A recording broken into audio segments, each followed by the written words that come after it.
Whoa! Hello!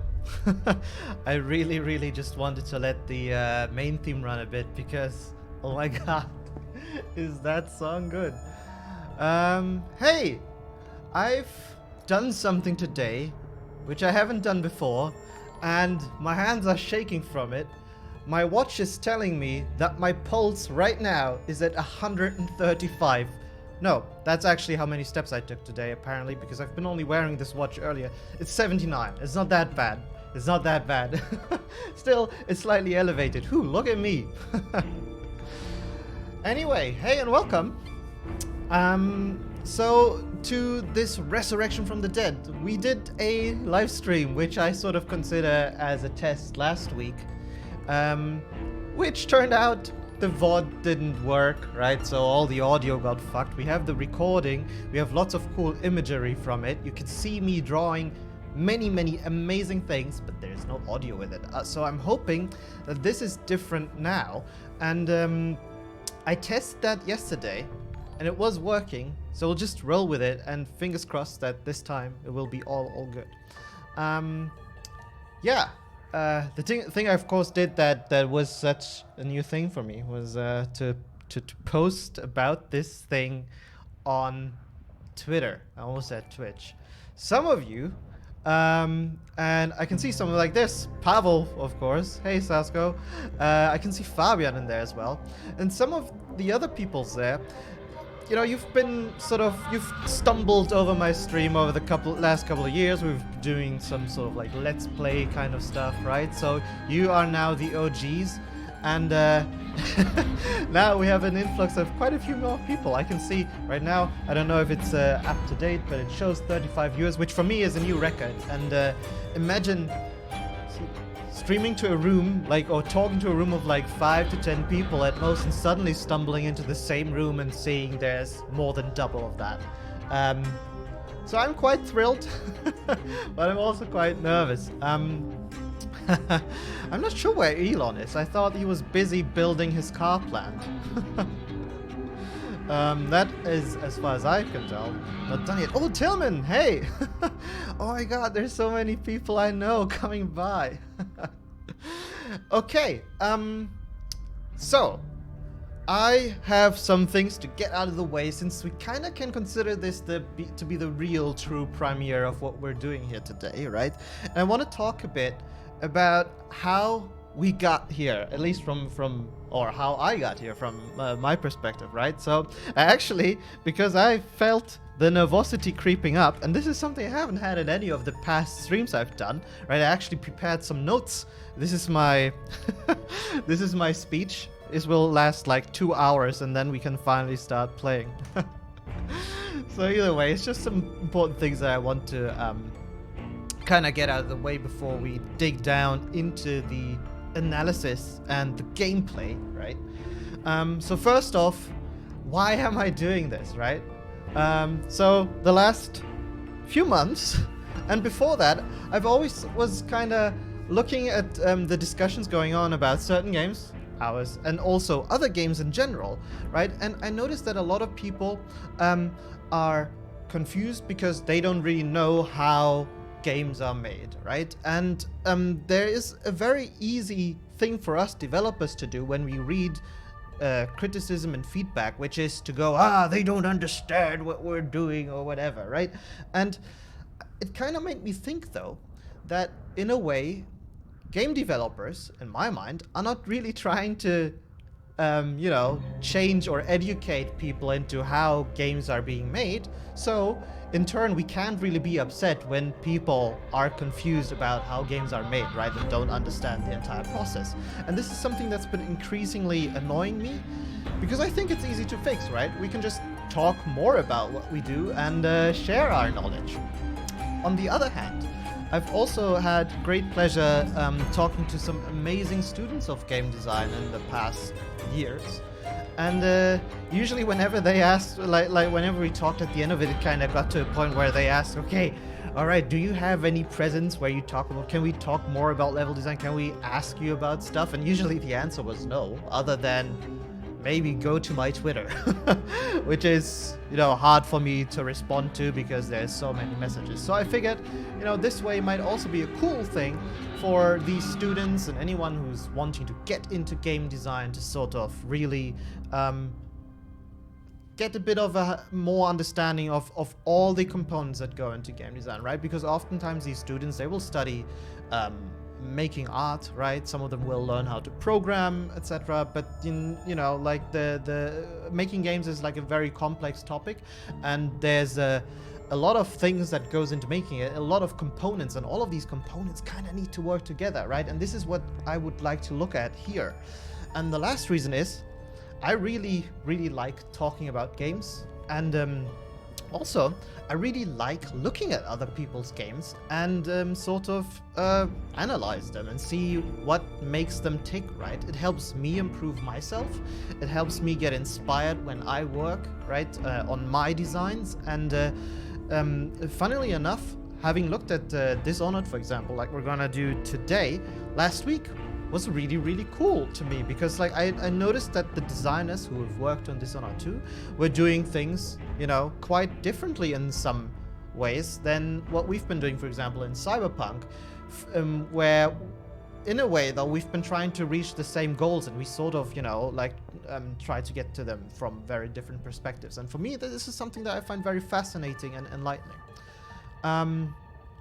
Yeah, and so it is today then that we will continue playing Dishonored 2, and how this will work is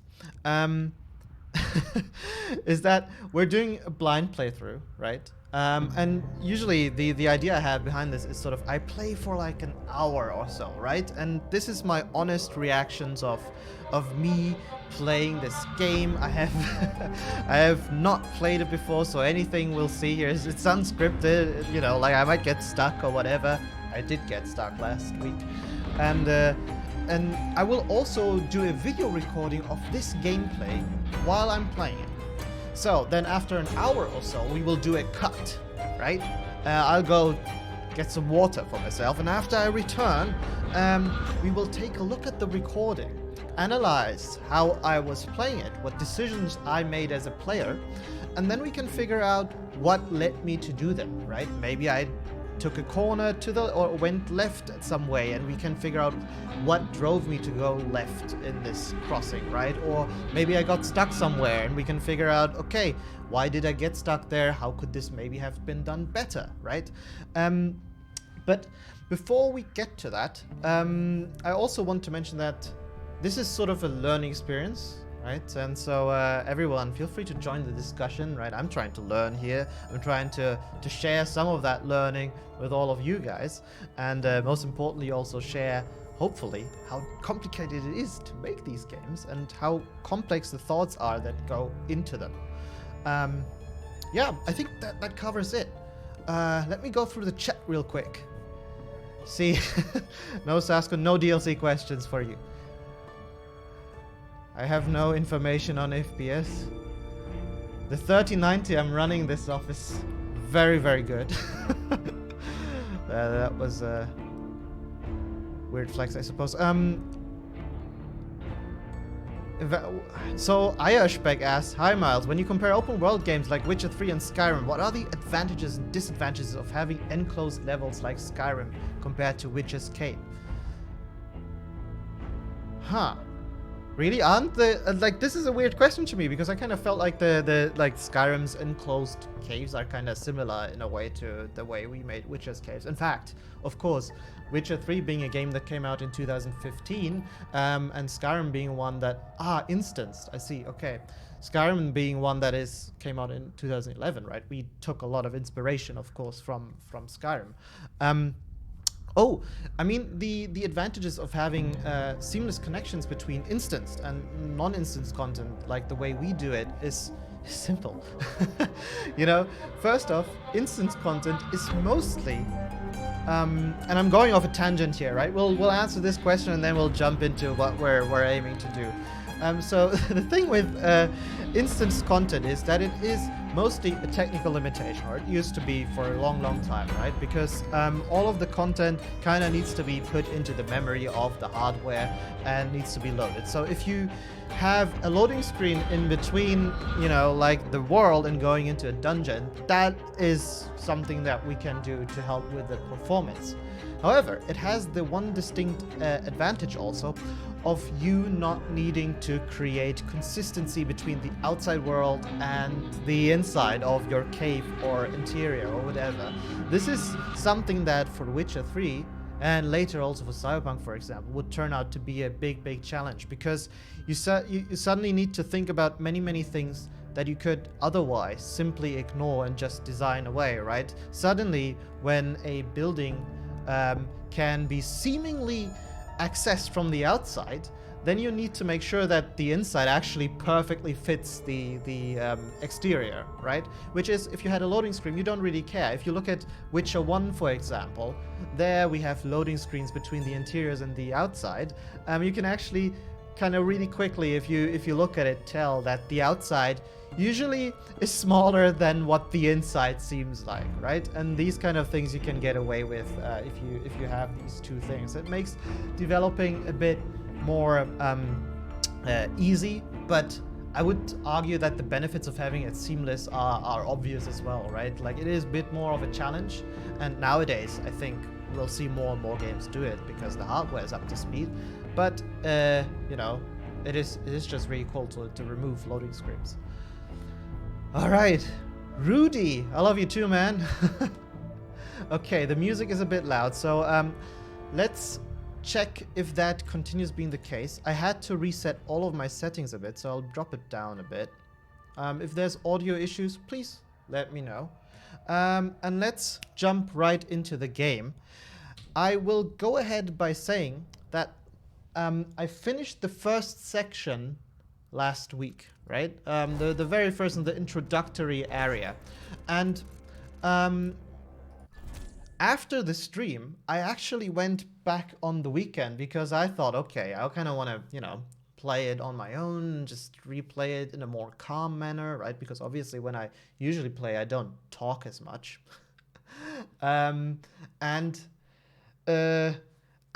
played it again. I noticed, holy fuck, did I miss a lot of stuff. So having witnessed that, I want to go through the beginning section again to point out a couple of things that I noticed, which I thought were really cool, that we kind of skimmed over last time, right? And we'll do that real quick, and after that we will continue into a new section that I haven't played yet, and then we'll do the whole thing where we record the gameplay and all of that bit, and I hope it will be lots of fun.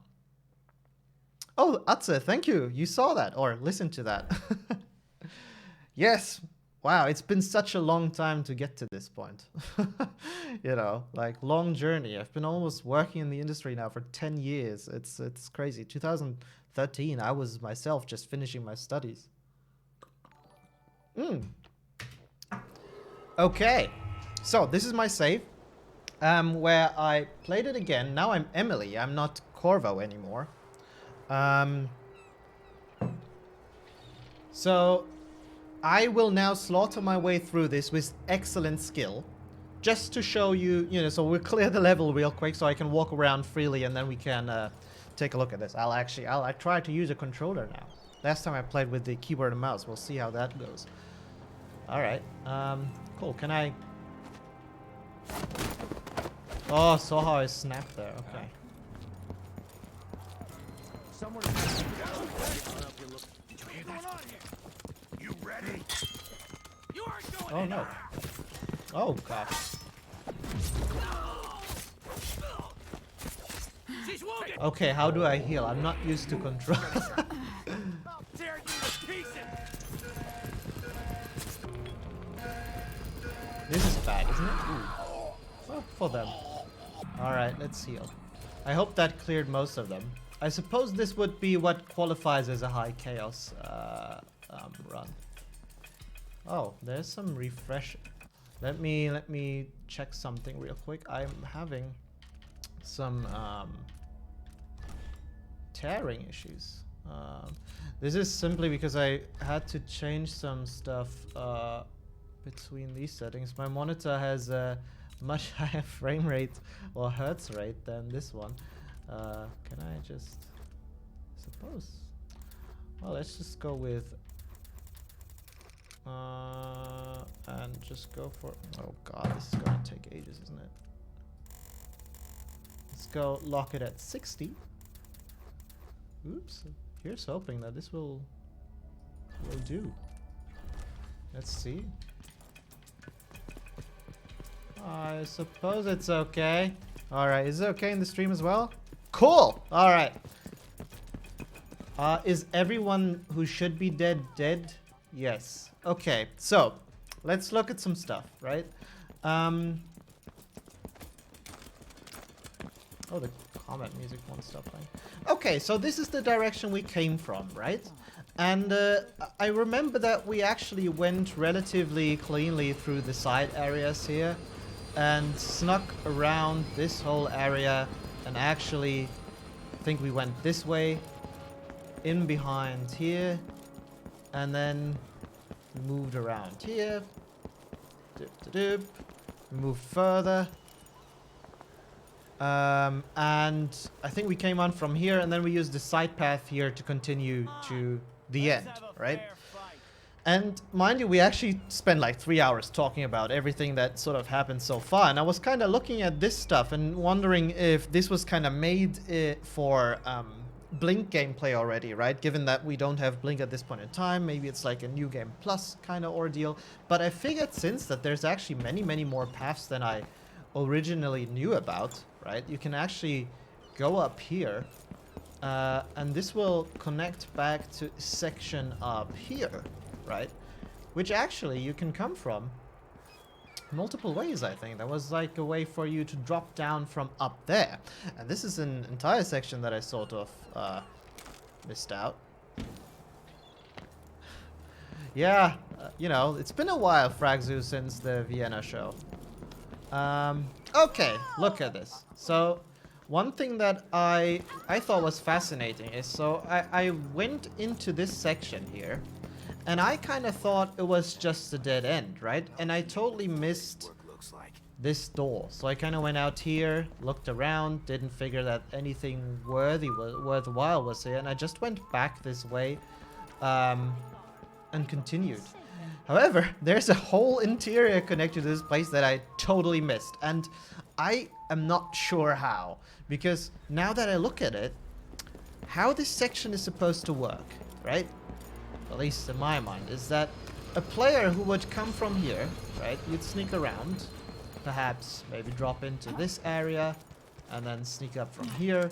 You'd see the guards around, right? You're like, oh, okay, this is dangerous, so I don't know where to go. So luckily you have a passage here.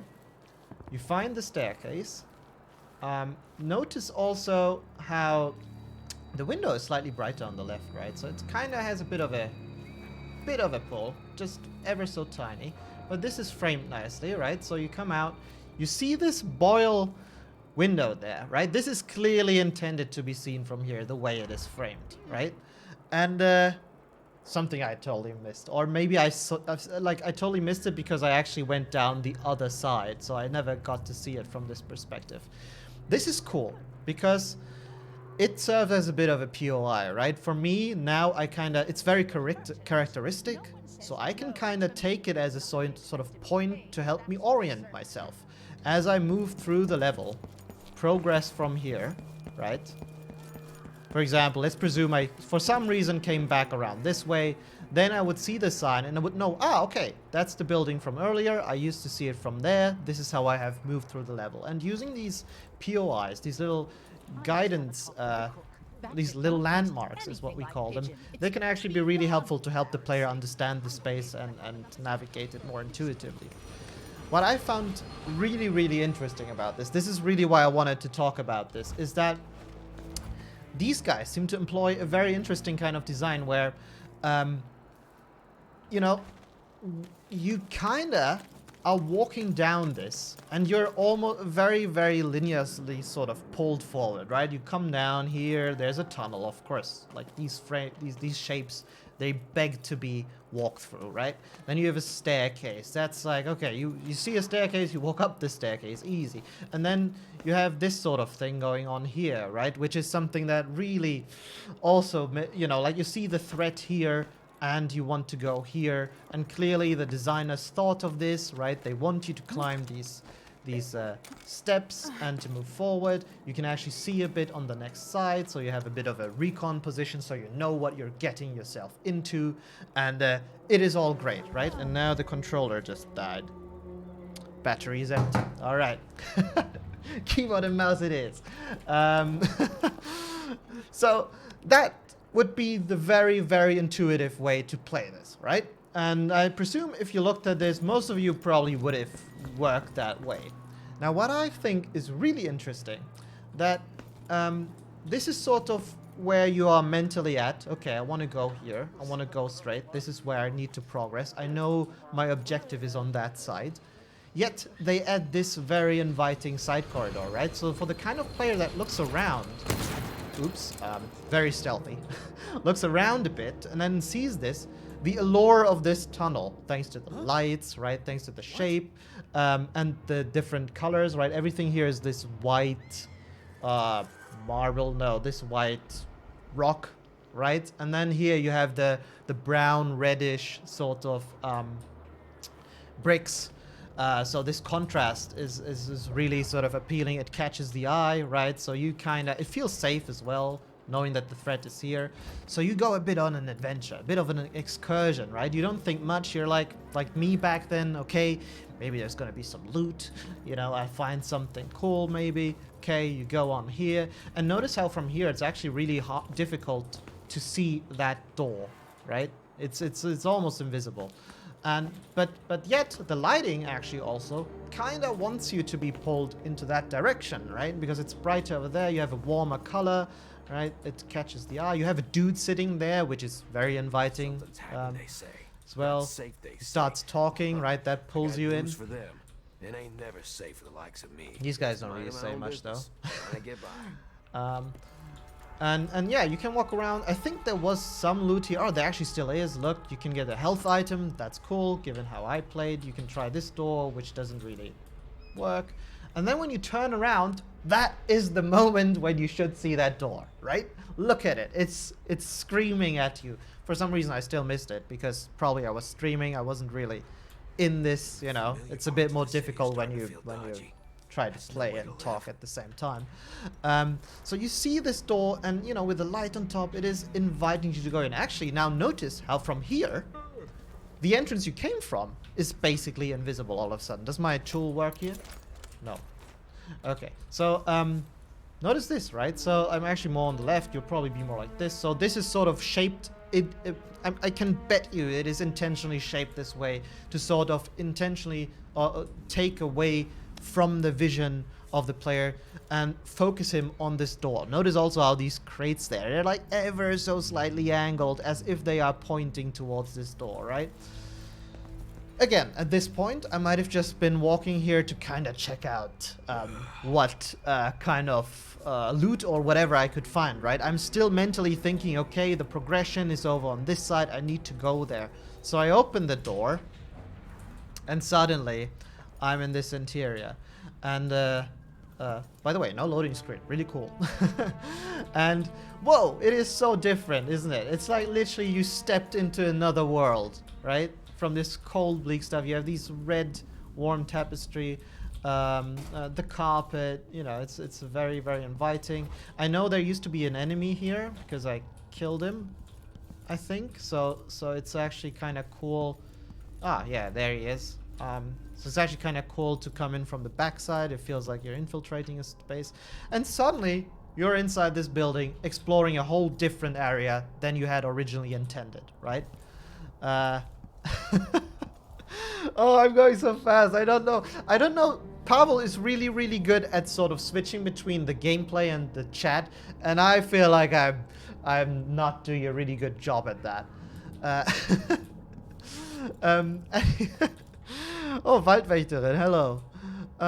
Okay, so Sandra Dorset. Oh my god. Oh, I feel like my moderators need to do something about these puns going wild here.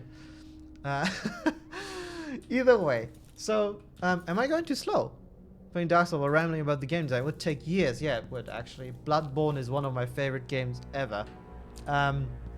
Anyway, so yeah, you're suddenly, you know, in this building, and the worst thing for me as a player, like personally, is that this keeps on and on, right? I'm thinking, okay, this is optional. I just want to get in and out real quick and then go back to the main path, but it's just way bigger than you kind of anticipated, right? And there's rooms over room. Oh, this one actually isn't as accessible, so it really gets you far away where you as a player kind of mentally want to be, right? And I love this. This is great. So you get out, and there's actually like a little sort of event happening here where you can save the dude from the newspaper, and you can kind of talk to him about the whole situation. There's a bit of a story going on here, which is really cool. There's plenty of loot. You learn about the world, and funnily enough, the path progresses here. So it allows you to actually go over this section and then jump down onto these pipes, right? I'm not going to talk about these pipes too much. And back to this section where you now are on the other side from earlier.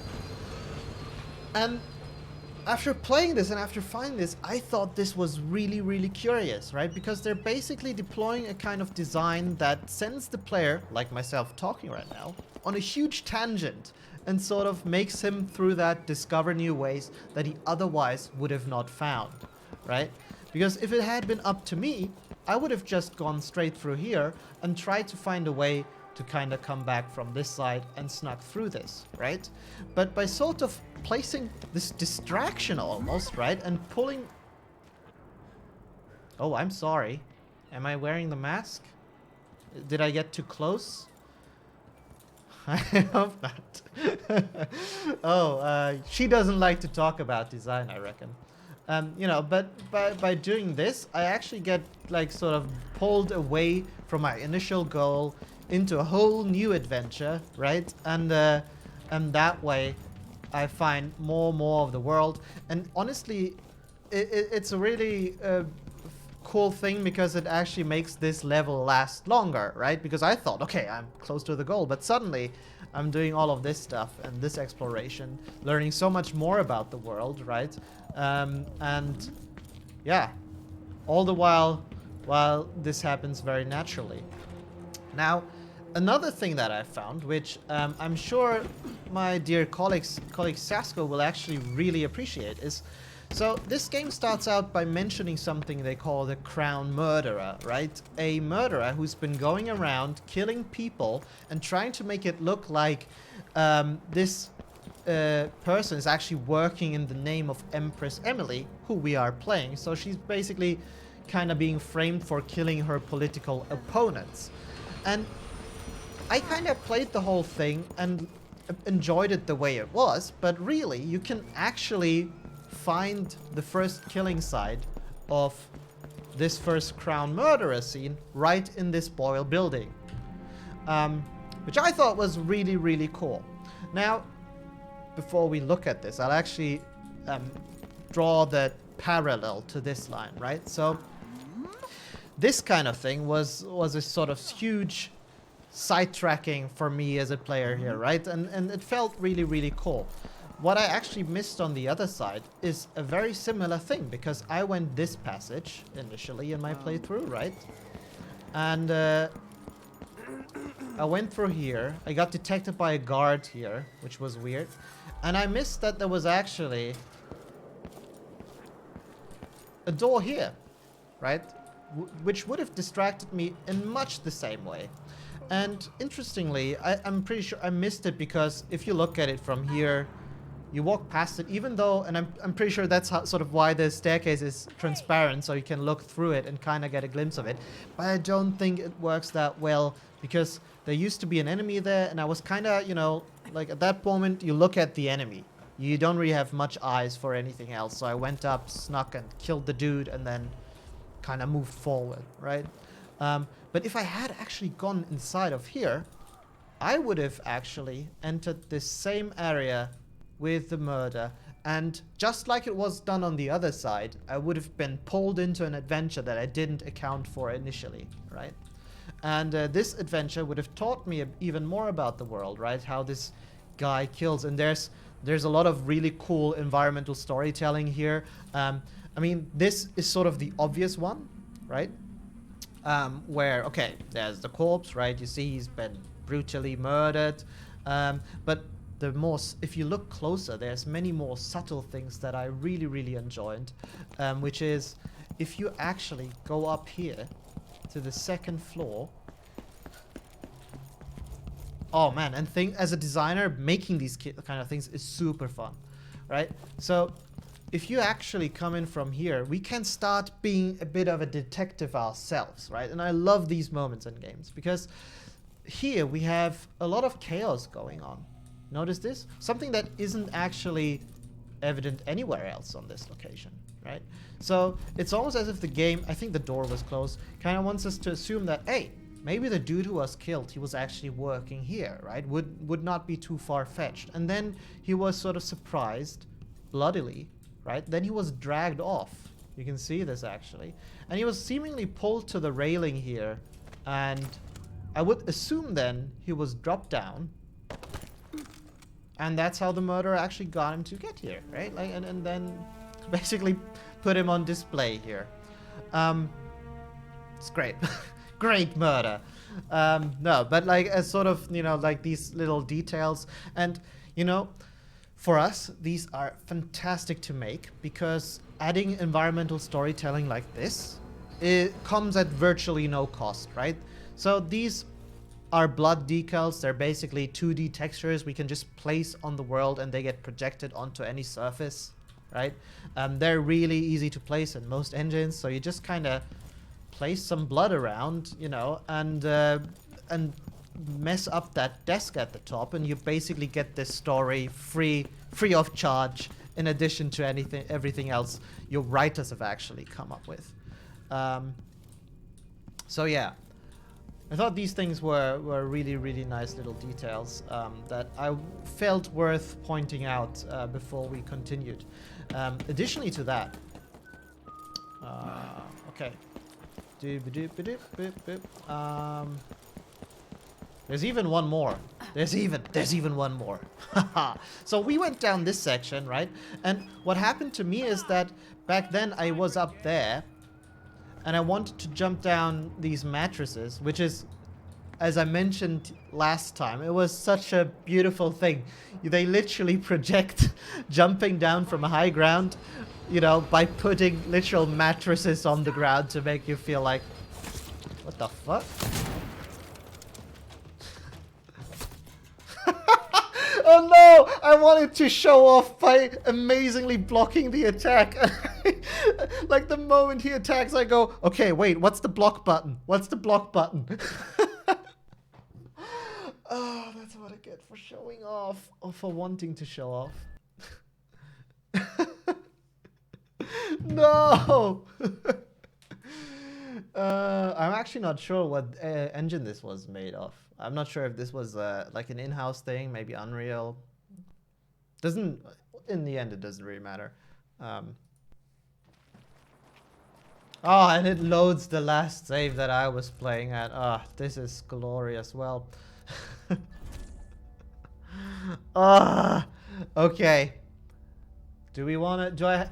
Do I really want to show this last thing? Yeah, I want to. I want to take a look at this, because so last week we were kind of like today where we started it, right? We were a bit all over the place. I was looking at general lighting, you know, sort of to help guide the player, and I was looking at sort of how they place their enemies and all of that. Today, I want to be a bit more focused, and so I want to kind of focus a bit more how these guys design their general level layouts, right? We can theme these days, and let's see what we can learn from that. Again, I have no assumptions here, right? We're discovering this together. It might be that we look at the layouts here and we actually find nothing worthwhile to look at, right? But I think I think this is a good way of starting it as well.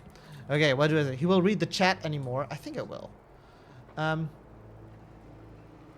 Oh, the karma system about... I'm not really confronted with it. The first time, like, I played it in the first game, right? And I mean, like many people criticizing that game for it. I think that was of the few things you could really criticize it, because I really loved the first game.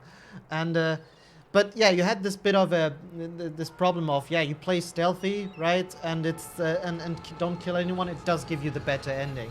And I feel is it similar here? I find that actually using, you know, like the sword and everything is really satisfying. I mean, just look at this. Oh, look at this, I said. Okay, let's not. Oh my god, I'm so bad at this. Why in my rehearsal, this went much better. I need... What was that?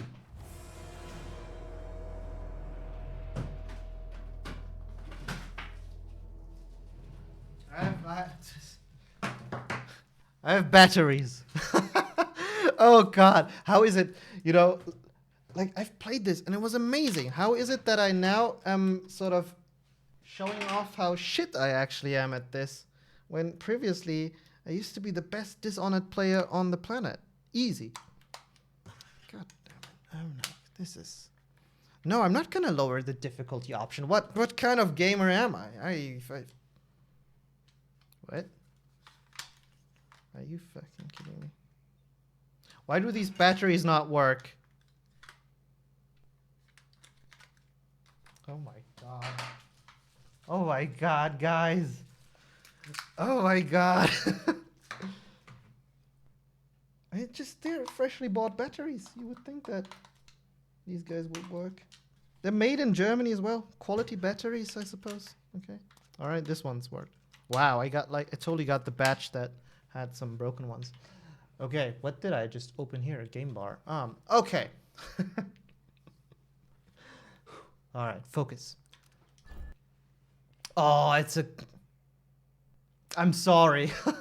I did it again. Again. Alright, I'll use this opportunity. This would have been your time frame to ask some questions. I would have, or still is. Alright, last time. What? Yes.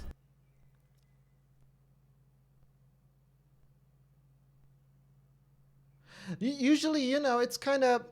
so Laurie is asking, how much environmental storytelling can I implement yourself before the writers come up with stuff like that? I don't think it's really like that. It's not like the writers will come up with stuff and then we are restricted in what we do, right? Usually it happens in one of two ways. First off, either it's like a fresh thing where we can go a bit more wild, right? We can come up with our own location and then we sort of try to come up with our own little environmental storytelling additions towards it. But there's also the other way where the quest designers or the writers, they will come up with a scenario and they will come up with a more specific story, right? And I, as a level designer, I of course know this because I do my due diligence, I do my homework, and FF06B5, I don't know. And so basically then I will try to embellish what they're doing, right? It might have been the same way with the Lord Boyle dying here, right? The designers might have heard, okay, he should be found here. You should be able to find his corpse. So the designer placed the corpse, much like was the requirement, but then decided maybe out of his own volition to kind of add the process of the murder into this by using, you know, the blood placement and all of that stuff. Yeah. And it's really part of what makes this... Fucker. This is not the block button. And this is really what makes making games fun, you know, this sort of freedom and sort of implementing your own ideas.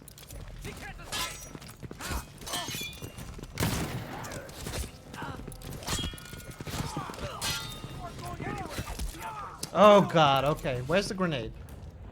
Yes. Grenade! How do I throw it? Oh, it's this button. No! Oh god, where? Oh my god, I need to really get...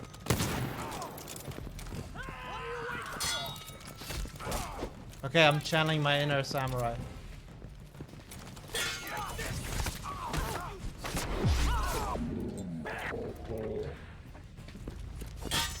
Where is everyone? Okay. This won't take long. Yes! I'll kill you for that. Try. Or you are trying. You are, or all of you are trying. Okay. Do I have any bullets left? Yes. There we go.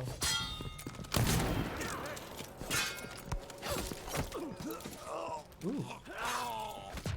Woo!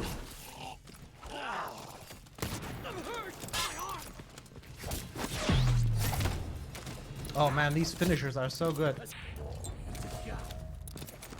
Oh, there's another one.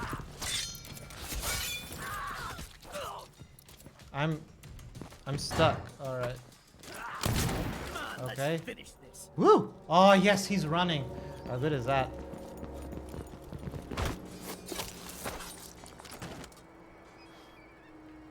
I survived. I channeled my inner samurai and it worked. Look, I redeemed myself. Oh. All right. I almost forgot what I wanted to look at. Oh, right. Okay. Man, my heart is pumping. All right, cool. So this level is actually quite a bit larger than I thought it would be. Because even here, you can sort of go through this section. And this is sort of where we were standing up there looking down, right? You can see, look at this stuff. It's kind of signposted with these lanterns. And it's really funny to just slaughter all of these guys or sneak through and then suddenly walk into a place like this and have these people just hang out. Good day, sir. I heard fighting between some of the guards earlier.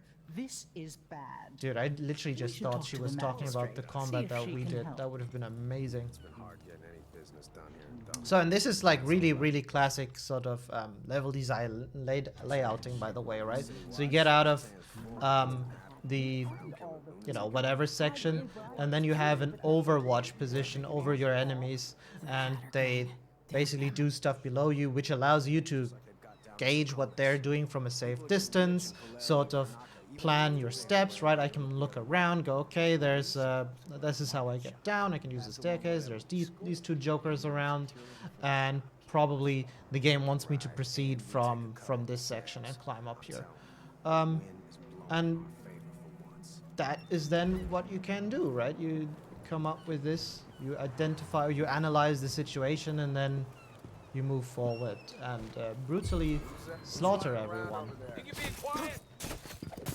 Show this one some of the new Dunwall hospitality. Okay. Wow, he jumped back. Yes. This is all I wanted. Okay. And additionally, they have some more... like, this is actually just a loot room, I think. Yeah. So you see, this actually branches out into quite a few different paths. And what impresses me here is that these paths are actually really large, right? They're not just little detours, but they actually bring you around a whole different section, right? The distance from here to where I was last time when I played this, which is... Oh my god, can I knock it out? Yeah. To, you know, last time I came from all the way over there, I jumped down from that pipe and down. That distance here is huge, right? And the distance they put between these paths is really cool and impressive. And it's, you know, one of the things that I feel make these feel more unique and rewarding. Okay, so before I actually prepared like a game map on this, and I kind of want to see how these sort of paths actually branch into D to kind of get a bit of a different perspective on how this level was laid out. But before that, I will take a couple of minutes to take a look at the chat. So the blocking gives you... Well, I used to do like a much better job at the blocking, I swear. I was playing it on my own and I was a god by annihilating these guys. Okay, Sekiro is actually a game that I've sort of started, and I stopped playing because of me being too busy. And now I'm at a point where if the only way for me to get back into it and continue is destroying a boss. So that's sort of a challenge I still have ahead. Are there any... Okay, Half-Life level design when? Sometime soon, maybe. I don't know. I don't really have any order. If you want to see any particular games, feel free to request them. Write them to me on Twitter or something. I can definitely do requests. Okay. What I like in level design in Cyberpunk is when you play like a side job, the game or you level design giving different paths to enter. Yes, this is something we of course try to do intentionally. It's something that I think worked for us most of the time, but there's definitely room for improvement. And this is also part of the reasons why I'm looking at Dishonored, right? One of the games or the game series which is renowned for the multi-branching level design, because these guys have mastered that, right? And there's certainly a lot I and many other designers can learn from these guys, which we're doing today. Are there any games that particularly inspired you when creating levels for Cyberpunk? For example, Dishonored. Dishonored for sure, right? I mean, another one that we like to refer to is the original Deus Ex, but also the other Deus Ex titles, right? That's something that really, really heavily inspired the way we wanted to approach our levels. And it really, you know, became this fascinating process of sort of, you know, getting a lot of tools for the player and seeing what you can actually do with them and how you can provide an even mix of utilizing them. You gonna play the next Resident Evil to get inspired or something? I would love to, but I'm so bad with horror games. Like, horror games kill me. I get frightened so easily. So while and this is a bit of a secret. We can sort of keep this between us, right? But I really, really am into horror game design. Like the whole, you know, process and theory and psychology behind creating good horror, and, you know, like a horrific atmosphere and keeping that, building tension and all that. I find that super, super fascinating, and it's something that I read and look at a lot. And in a way, that makes it really sad for me. That I'm so bad at playing horror games, really. Like, I like watching the occasional stream, you know, to get insight into that. And yeah, I've played Amnesia once, which was fantastic, but it also, I don't think I ever was the same after that. Yeah, I know I should. I also really should play Alien Isolation. But holy shit, no. Yeah. Okay. Is Elden Ring coming out this year, Miles? I'm hoping, but I'm not, you know, like, it should come out whenever it's done, of course. Would you say level design is the most important way of conveying to the player where to go, and would you say it's the reason why a lot of budget indie games feel confusing? Oh, I think this is a bit of a misconception of how level design works, right? I think level design inherently includes the art of making the player move to places where you want them to be, right? Intuitively at that. So by basically splitting it apart and saying that level design is the important component of conveying a player, it is sort of the order is incorrect, right? Because it is through level design that players are able to find their way around. Because even things like placing encounters, placing scenes is in a way part of level design, right? You can't just place them randomly in the world, because otherwise you will have confusing scenarios like some you might have experienced. Yeah. Oh, Dead Space. Oh, you should play Outlast. Oh my god, I don't think I would last. No Man's Sky. Oh yeah, but that's sort of like randomized, right? It's really difficult to analyze that, but we might give it a try at some point. Like the level design Resident Evil 2 remake. Oh, I watched that, and yeah, that looked like a lot of fun.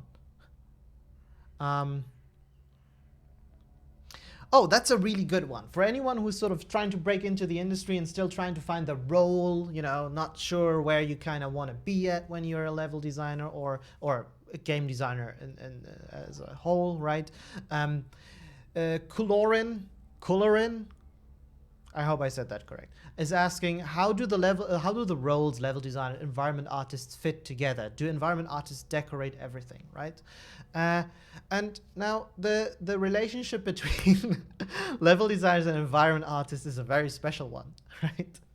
At least in my experience, it is one based on a lot of fun, but also a bit of a healthy competition and mistrust, because in a way you try to achieve the same goal by going for because you want to make like a really cool game together, but at the same time you have different objectives, right? Environment artists want to make a place look the most amazing it can be, while level designers want it to be the best from a gameplay point of view, right? You want it to play intuitively, to play nice, to be a lot of fun and all of these stuff. And these ideas, they don't always work well together. They need to, automatically, they need to be brought together through compromises and a lot of cooperation between these two disciplines, right? I mean, there's many more disciplines that play a role here, but just talking about these two facets, right? And it really depends where you work at as to where the line between environment artists and level designers are drawn. For sure, in most studios, the level designers will do the initial work where, they might come up based off of certain requirements, like the quest design or whatever, with a rough 2D layout or a 3D layout. Personally, I prefer jumping straight into 3D and sketching out things in a three-dimensional space. Then usually you start iterating from there, right? You create a draft, everyone implements their stuff, you look at it, and then it eventually gets moved to the artists who then take it to the next visual level, right? But even at CD Projekt, there used to be a time where the level designers would do much more, right? And certainly in Witcher 3, there are some locations which I've started and I brought all the way to the final version, including the decoration, right? It is not as clear cut. And again, it kind of depends on where you work on. What is most important is that these two disciplines collaborate, right? They talk to each other and they figure things out together. And ultimately, the level design can't really, exist well without a degree of environment art, and the other way around. Good environment art cannot really exist with at least some level design thought, because it might look really good, but then you get confused. You don't know where to go and all of that stuff. It can be really confusing, and the design element certainly is important. Of course, I would say that, because otherwise I would sort of make myself unimportant, right?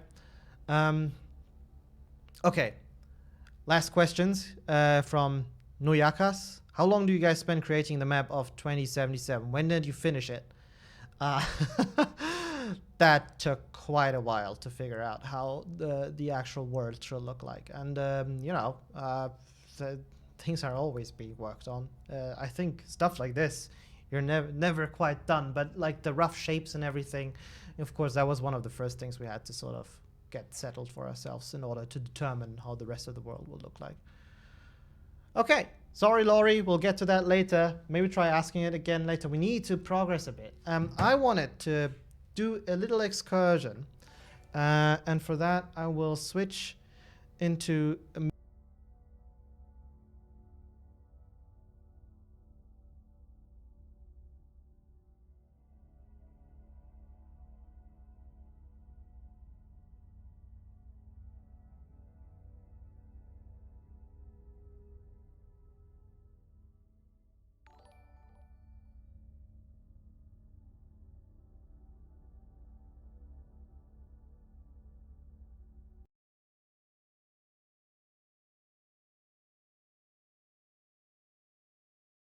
Amazing.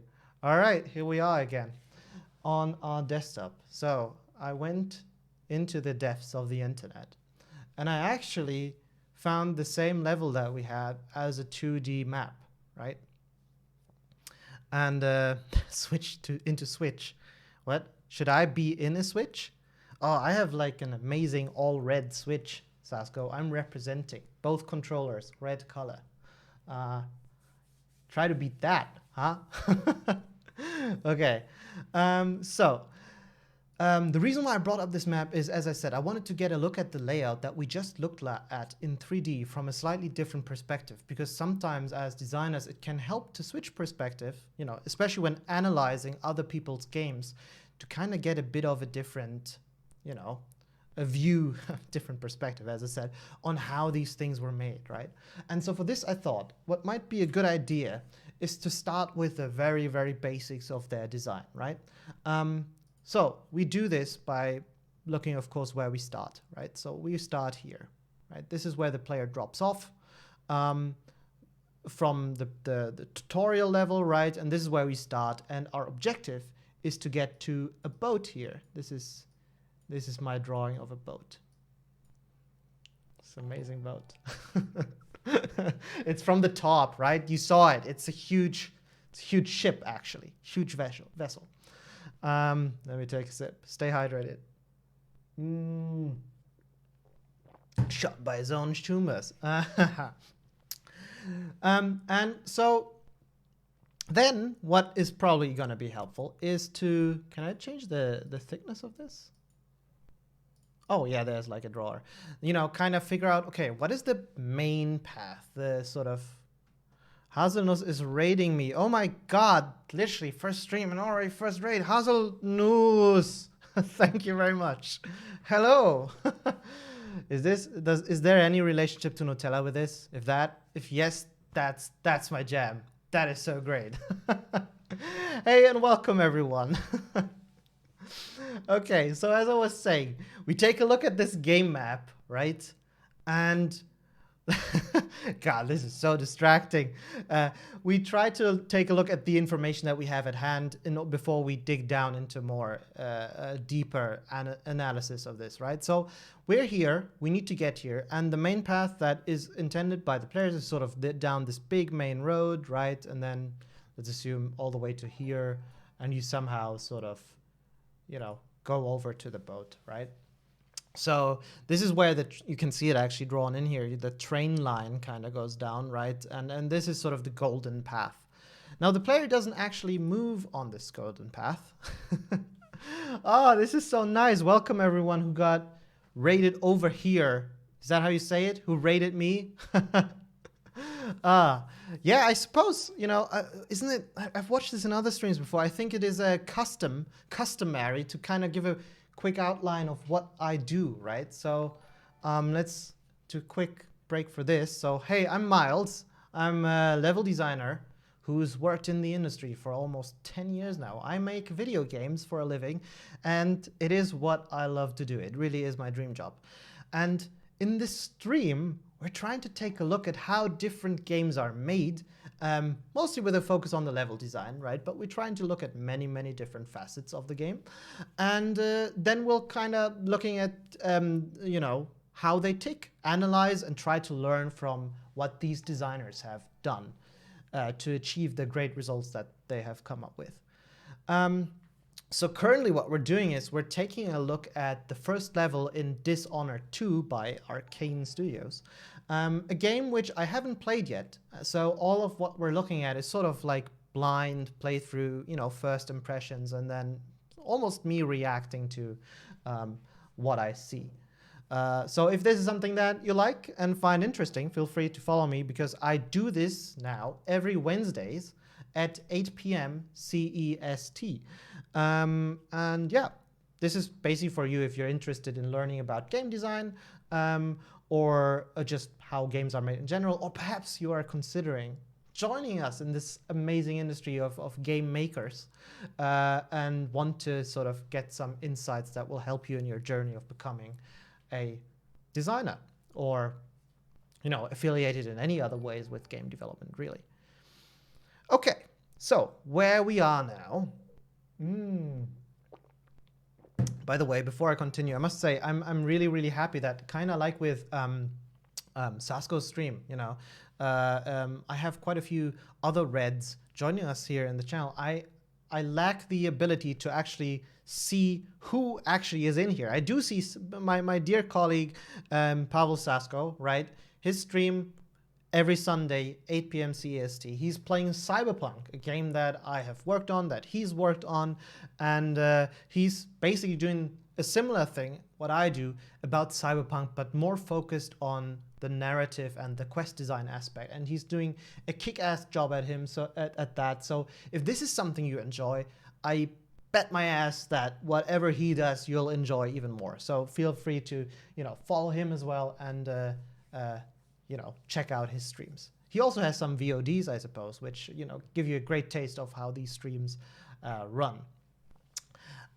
Okay, and I don't know who else here. There used to be Fabian Döhler in here for a while. I don't know if he's still in there. If not, that's not a biggie, but he's one of our PR guys, right? If not the PR guy responsible for our German language areas, and he's just fun to follow. Like if you're on Twitter, just follow him. He's hilarious. I love the guy. Like honestly, he's one of the funniest guys and kindest guys that I know. So just for that even. Also, if you like sneakers, like Fabian is always there to have insane discussions about that. Yes, PR guy and German sex symbol. That describes Fabian Döhler in one sentence. Very, very good. Okay, so let's take a look at the map here, right? So we drew in the golden path, the main path. We know where the player started. Let me actually clean this up a bit, I'll make this a bit more design friendly. We'll call this A, right? Because this is A, this is where we start. And then B, because this is where we need to go to, right? We need to go from A to B. Smart. And also, of course, the main path. And it's kind of cool that it's sort of translucent like this, because it's not really where we want to focus on. What I find interesting is, of course, that as part of the design here, the developer, the player is actually not really moving on this main path, but he's moving with it, sort of, right? Which is, of course, in stealth games, very, very typical, right? But you're trying to find cover, you're trying to hide, and you do this by trying to stay out of the way, right? So let's just look at literally the first path that I played when I played this game, right? So I went down here, then I climbed over here, I went down these staircase. Actually, I went kind of into this building, but we're gonna not include that. This is where the amazing fish kill happened, I think. So then we went past here.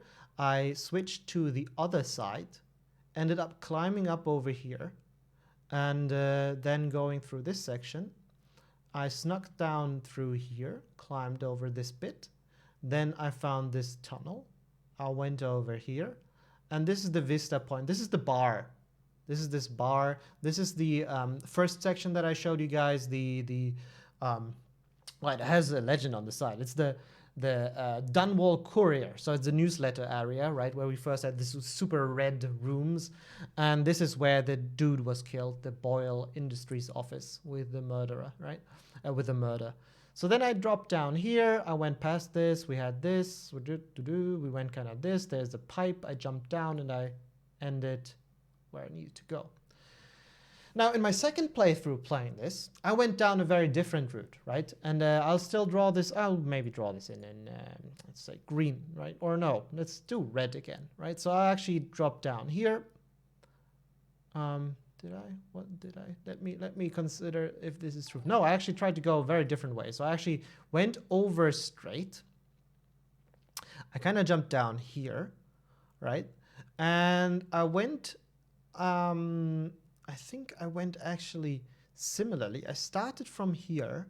It overlapped then, but from here I switched sides because I saw there was some cover, and the dude standing with his back to me, which was very inviting. So I kind of went down here. This route, I managed to somehow skip everything. I did go into the newsletter thing though. I skipped the side building. No, was it? Oh, no, I think I snuck by this point.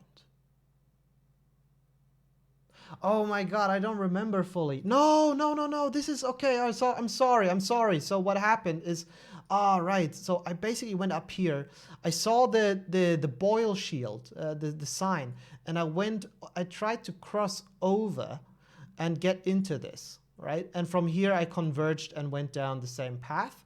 But from this section, I actually jumped down here, snuck over, went into this building, went down here, climbed over, and I think I went down this path and then went to the boat, right?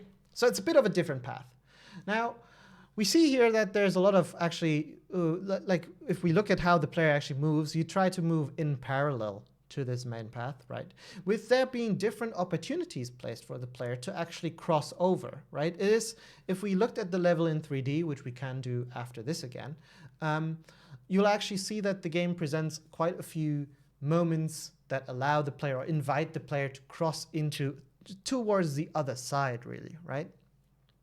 And one thing I'm gonna do now is I'm gonna actually draw in this side passage, right? So let's be blue, maybe? No, let's use the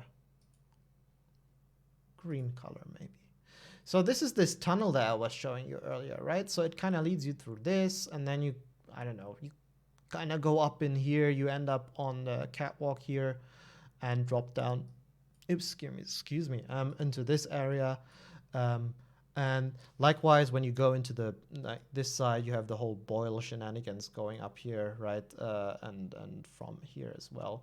And then you also have this bar area, which I sort of already was looking at earlier. And, these are really cool because it's kind of what I was mentioning earlier, and this gets visualized a bit stronger now that we look at it in 2D.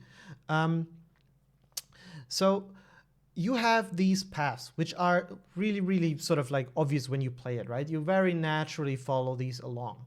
But you see here that the game actually has these little side areas. Oh man, red is maybe not the best color to draw this in. These little side areas here, these sort of bubbles, which are sort of, like these tangents that the player can go on, where you basically get dragged out from the main path and suddenly you have gained huge distance from, the path that you want to go through, actually. And actually, what this does is, at least for me, it seems to really be a nice reward for exploring, right? Because it suddenly makes the whole section a bit longer. I really find things that I would have otherwise missed, and it teaches me as a player, and we must not forget this is sort of also the introductory level, that I should be striving to go away from the main path and to try to find other paths, right? Because I will find worthwhile content there. I will learn more about the game world. There will be loot, right? And I find different alternative passages that help me in navigating this space unseen. And so these serve like a really, really cool purpose. Yeah, and again, it's cool that the game design or the level design here doesn't really lock you into one path, right? Because it would have been easy to imagine how another game might have designed sort of in a way where, you kind of just sneak by here and then you go this and then go this and then you're on the boat.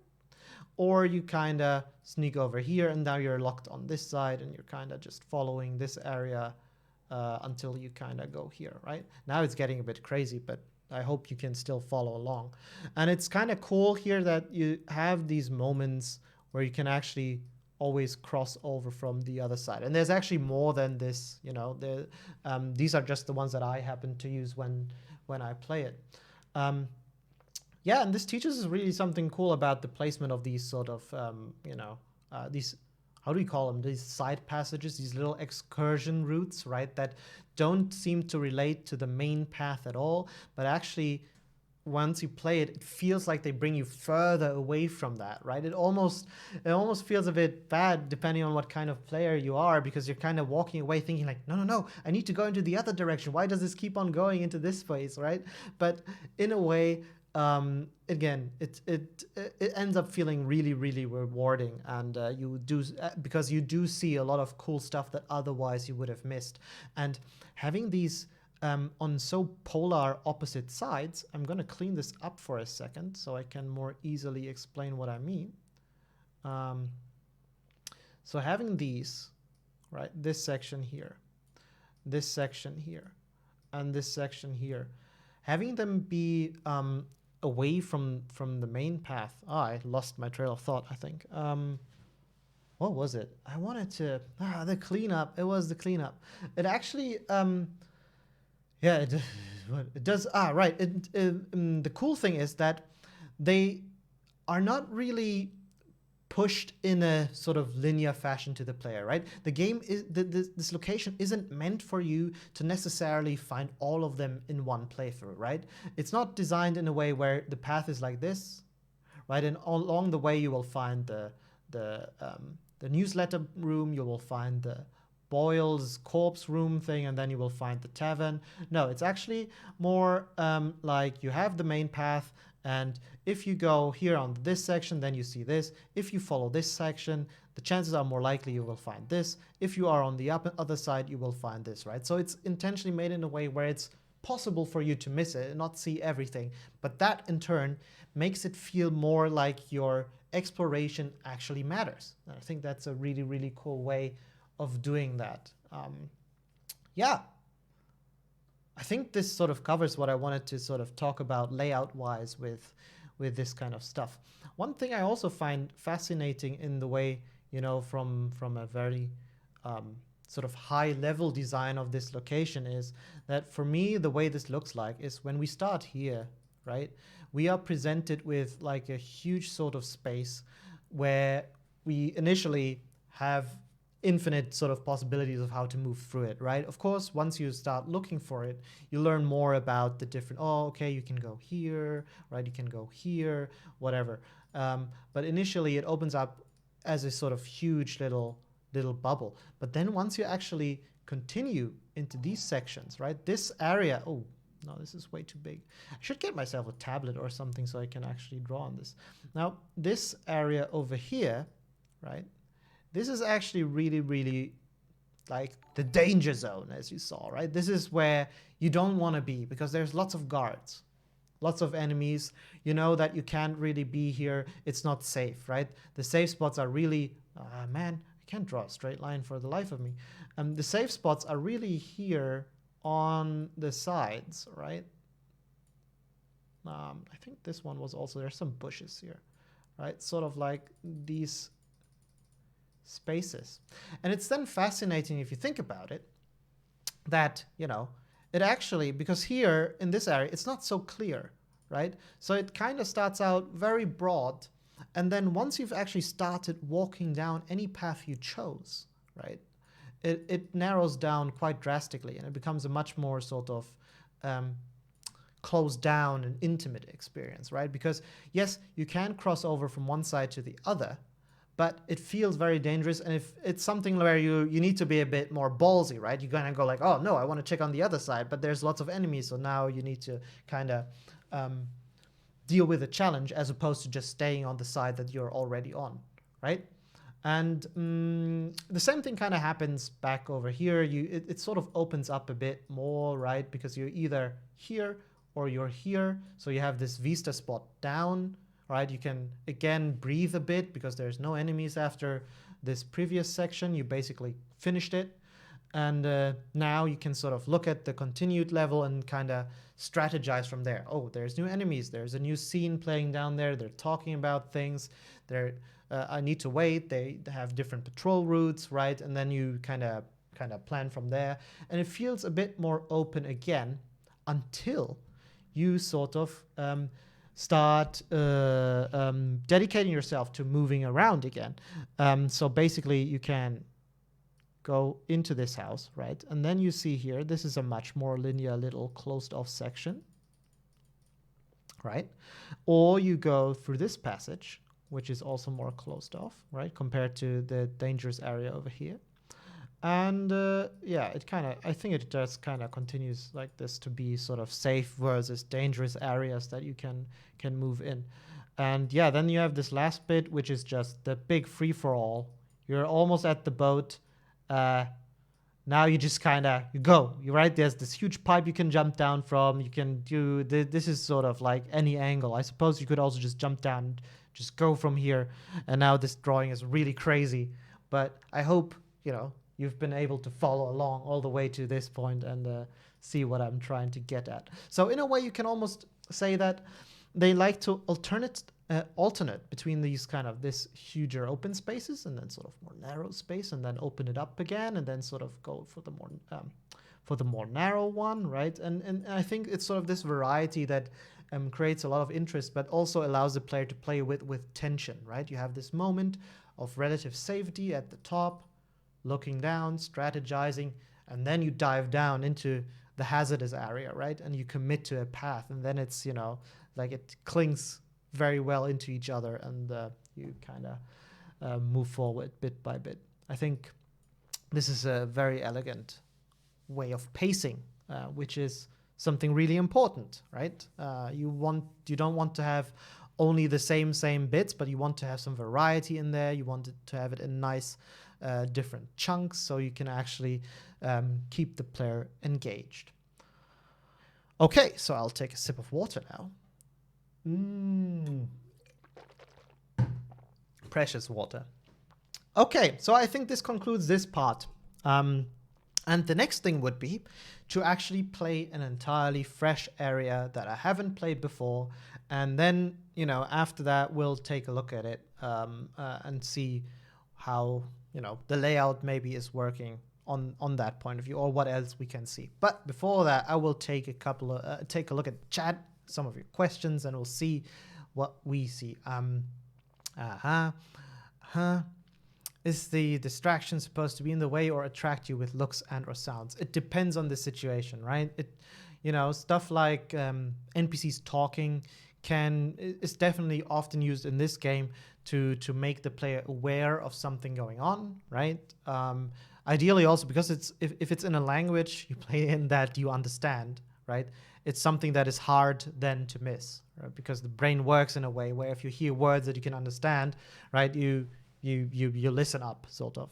And these are definitely used to guide the player's eye to certain story beats, like scenes happening, or just to make the player aware that there's enemies around in a certain space, right? You might come out from a bit more secluded space where you can't see much, might be a tunnel, and as you walk down the tunnel, you already hear the voices. So you can tell, okay, I need to be careful here, I need to slow down, I can't just run out of the tunnel because there's going to be enemies on the side, right? Cyberpunk being fully open world obviously differs greatly. However, I've noticed a lot of what you're saying here does apply to specific parts of the world in the missions. How do you make the transition from fully open world to that kind of individual level? Yeah, how do you?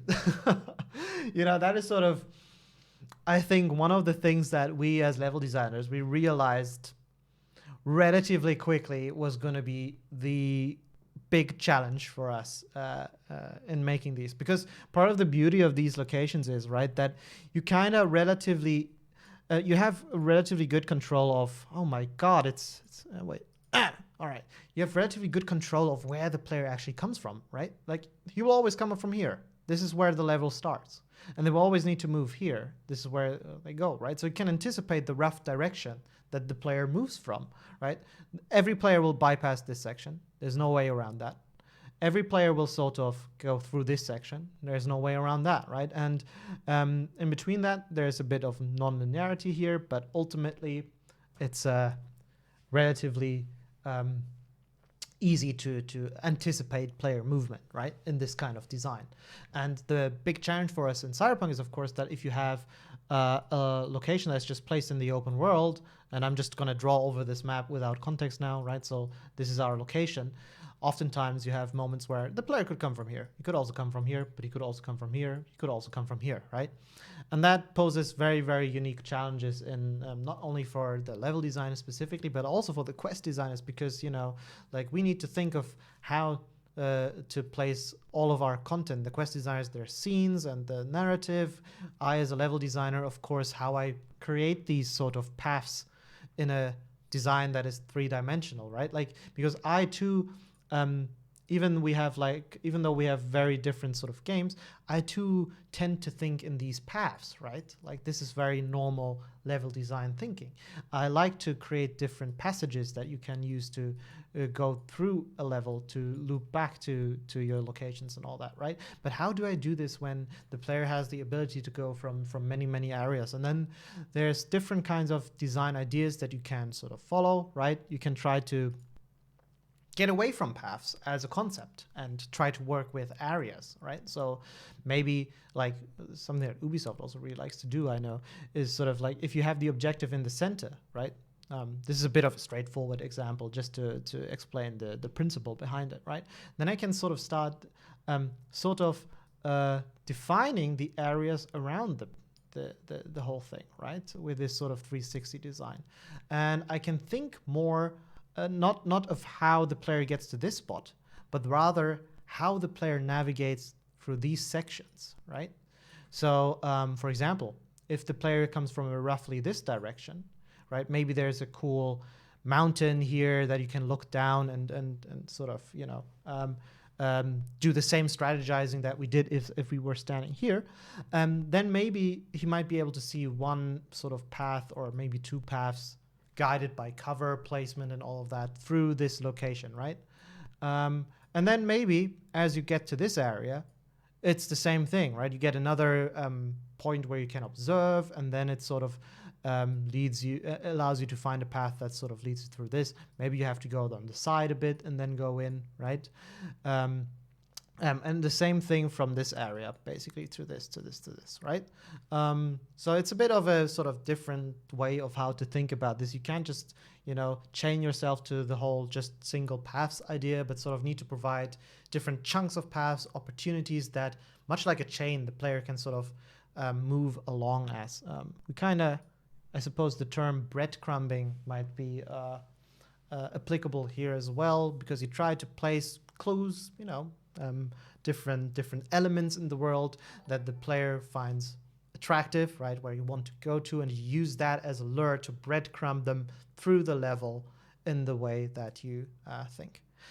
Cyberpunk DE, thank you for joining us today. Have a good night. Okay, but for us others, we're still not done yet, right? Another question. I have to take out the garbage 20 minutes ago. I return, I'm like, is Toast still on the same map? It's a great map, though. I mean, just look at it. I think this is actually from the game even, isn't it? Can you show how to create levels, for example, in Unity? I suppose I could, not saying that I will do, but that might take a long time, you know? And I think there's probably lots of other streams who basically do just that, right? You see people creating locations in real time, making stuff, which is also, I find, really interesting, right? Because you can sort of talk about your thoughts as you have them, and, you know, very specifically explain the decisions you're making. What's your favorite level section you ever made, and how does it have? Oh, that's a very difficult question. What was the favorite thing I ever? Oh God, that's like picking your favorite baby. I have multiple, really. There's like quite a few situations in and parts in our games that I've worked on, which I thought were a blast to work on. But one thing that I really enjoyed was not so much for the result that we achieved, but sort of how we ended up getting there. That was, and I'm gonna spoil stuff now because, you know, that's what we do here. We look at the design. We don't care about spoilers. So in Witcher 3's Hearts of Stone expansion, there's a section where you can choose to save or sort of trust Amara mentioned. Yeah, this is a location that I actually worked on with Sasko in Blood and Wine, which is where the Spoon White actually lives, and that was amazing as well. And again, I suppose you can see there my affinity for horror elements, because somehow I, you know, in the games we're making, I tend to, you know, not even out of my own volition, kind of get assigned to lots of the more horror-esque locations that we have, and I have plenty of fun working on them. Another location where I worked on the level design in Witcher 3 is, for example, is Fyke Island, where you have this haunted tower right in the middle. That was also a lot of fun. I remember working on that with one of our great quest designers, Asha Radomska, who did a fantastic job of implementing that quest. And I think it's something that players, like if I talk to them, a lot of players really enjoyed that quest, and it's really nice to hear that.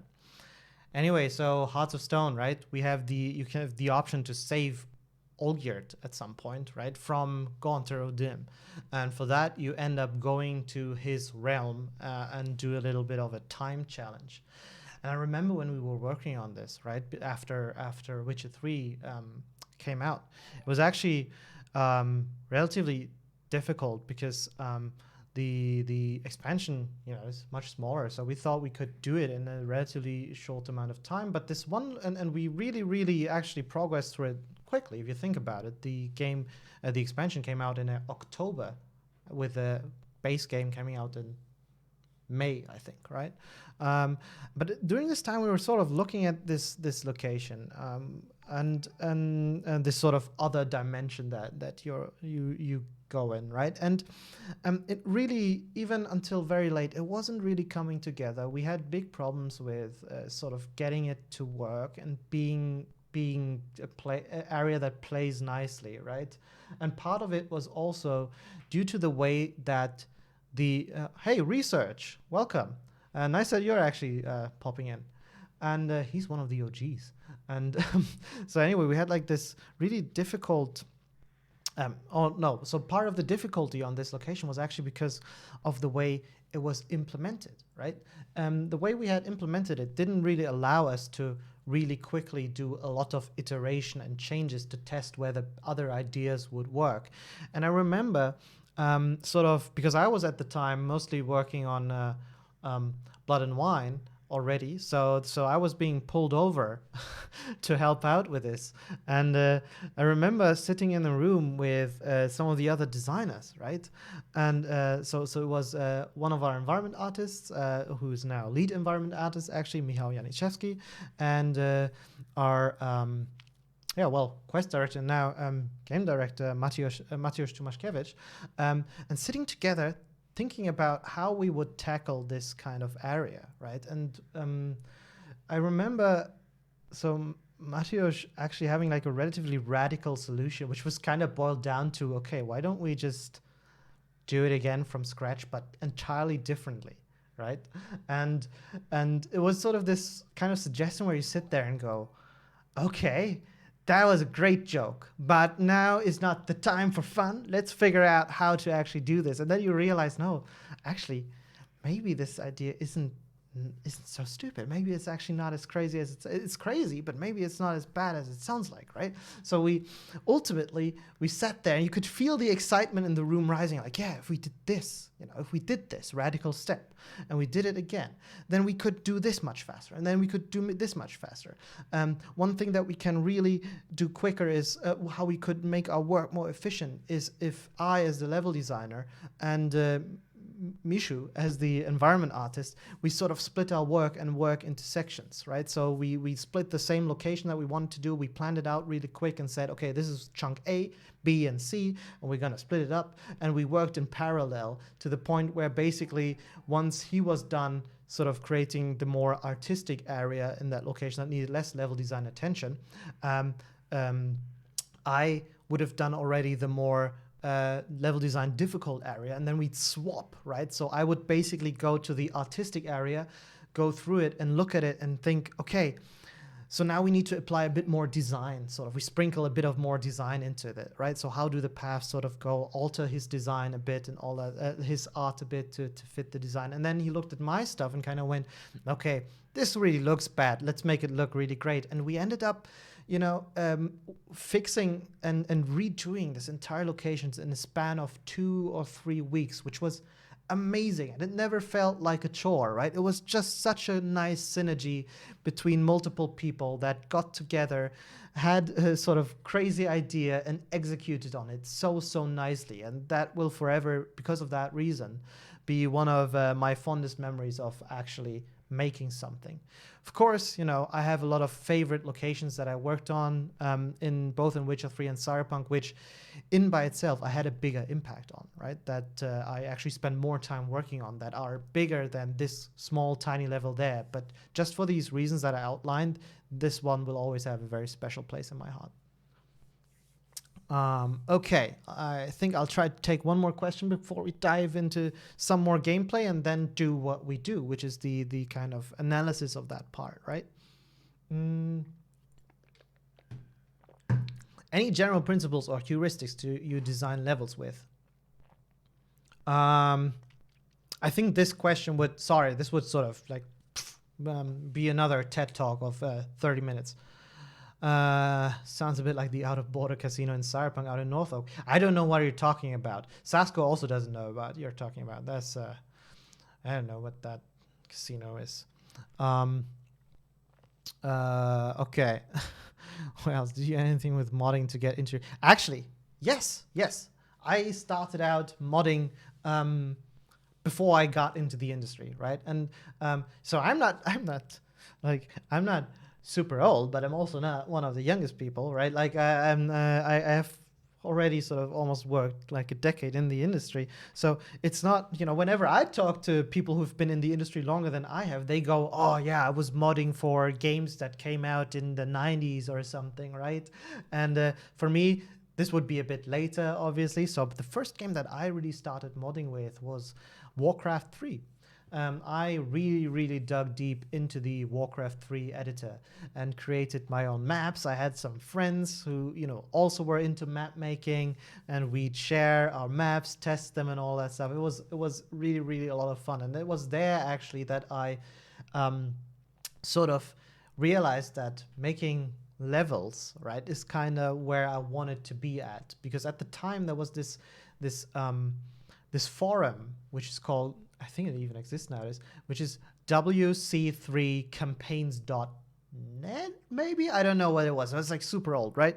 And they did in their terrain section of the modding stuff for Warcraft 3, they did these sort of terrainscaping or terrain contests every week, right? So every week they'd give like a theme, and then you were supposed to realize that theme inside the Warcraft 3 engine. And yeah, I know it might sound a bit weird to make like beautiful terrain, blah, blah, blah, in like a real-time strategy game engine, all that stuff. But trust me, it worked. We actually, you know, those of you who have played Warcraft 3 might realize that there's actually quite a few cutscenes with camera pans and all that, right? And so there's room to set up some beautiful shots and landscapes as well. And we used to do that. And I had great pleasure doing that stuff. And that's sort of the moment where I realized could this be a job? Could I do this professionally? And well, years later, here I am. Turns out you can. So yeah, that was also really cool. Yeah. Okay. Cool. I think this is sort of where we're at now. Let's actually get into playing. Show off my elite skills some more, and discover some game design. Nice. That's my catchphrase now. Discover game design. No, it's not. I don't do catchphrases. What am I, like a fucking mascot?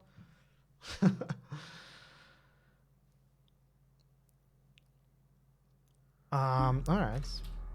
Oh, why does no, it did remember. It was just a black screen.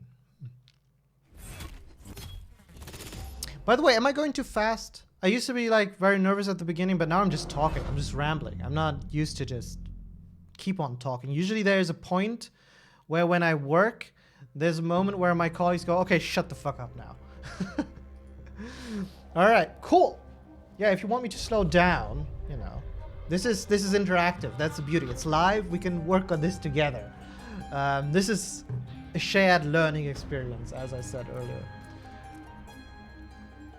Okay.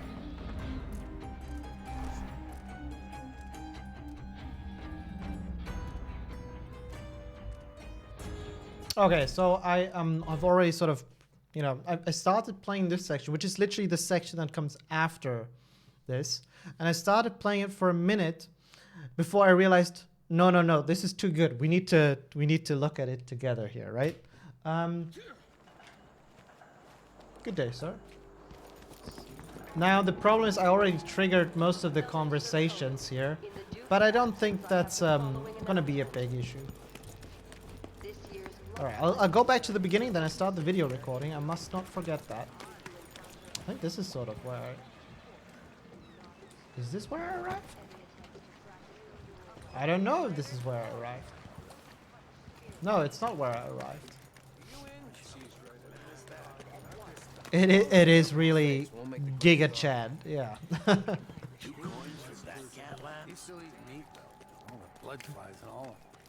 Alright, okay. So we will now launch the recording. Boom. If the stream quality drops, let me know.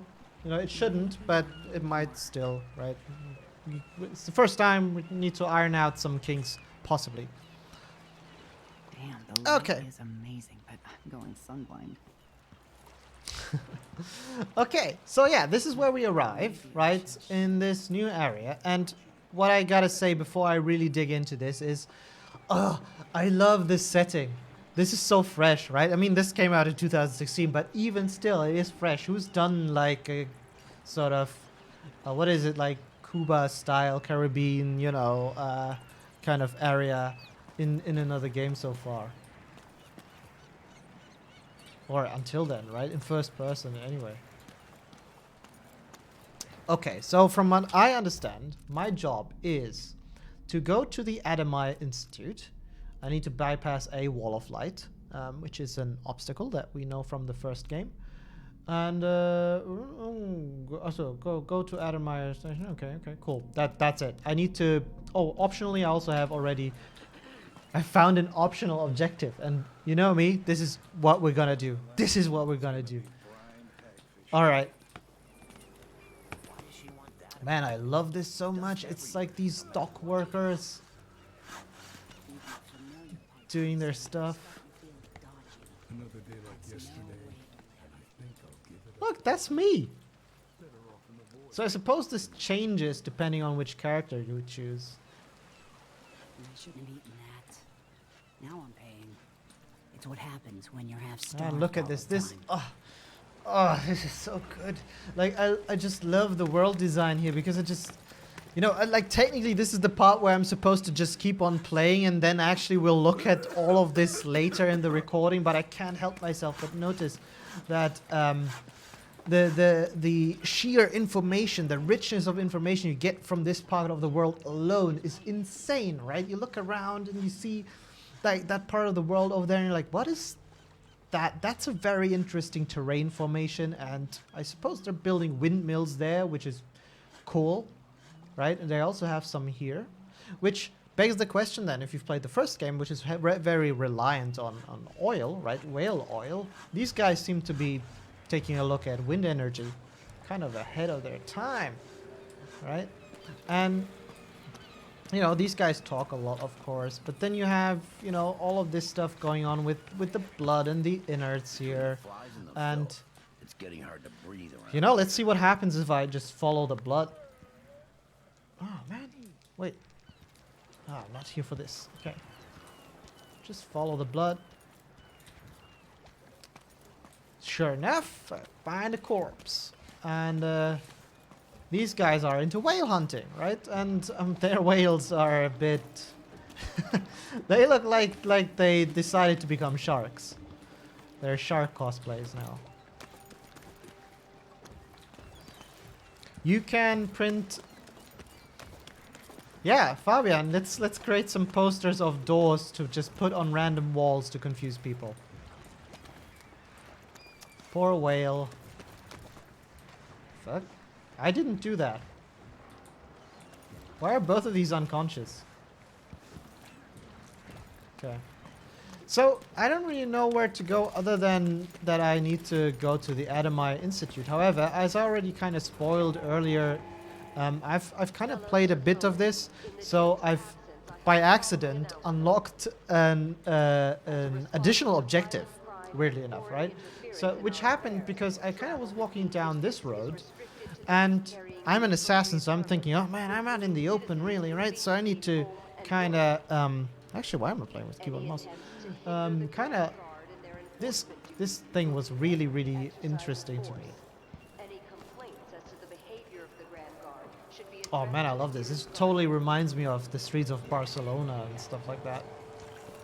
Fucking amazing. Like it's always nice if you play a game and you have like the sort of like these associations of real life places that you've been at, right? But clearly you see that they've been merely inspiring, but also very different. Also smaller fish. And now I'm just following the blood again, which is what I did, I think. Ooh. Alright, hostile territory. This is interesting. I want to look at that in a minute. But right now I just kind of want to... What are you covering your face for? Why? I didn't do anything. Oh my god. I was just trying to take a look at the level design. What the fuck?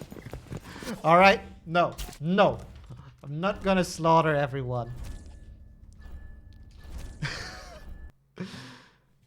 20% stealth. No, it's 120% stealth. Yeah, Barcelona was a research location for this. You can totally tell. You can totally tell.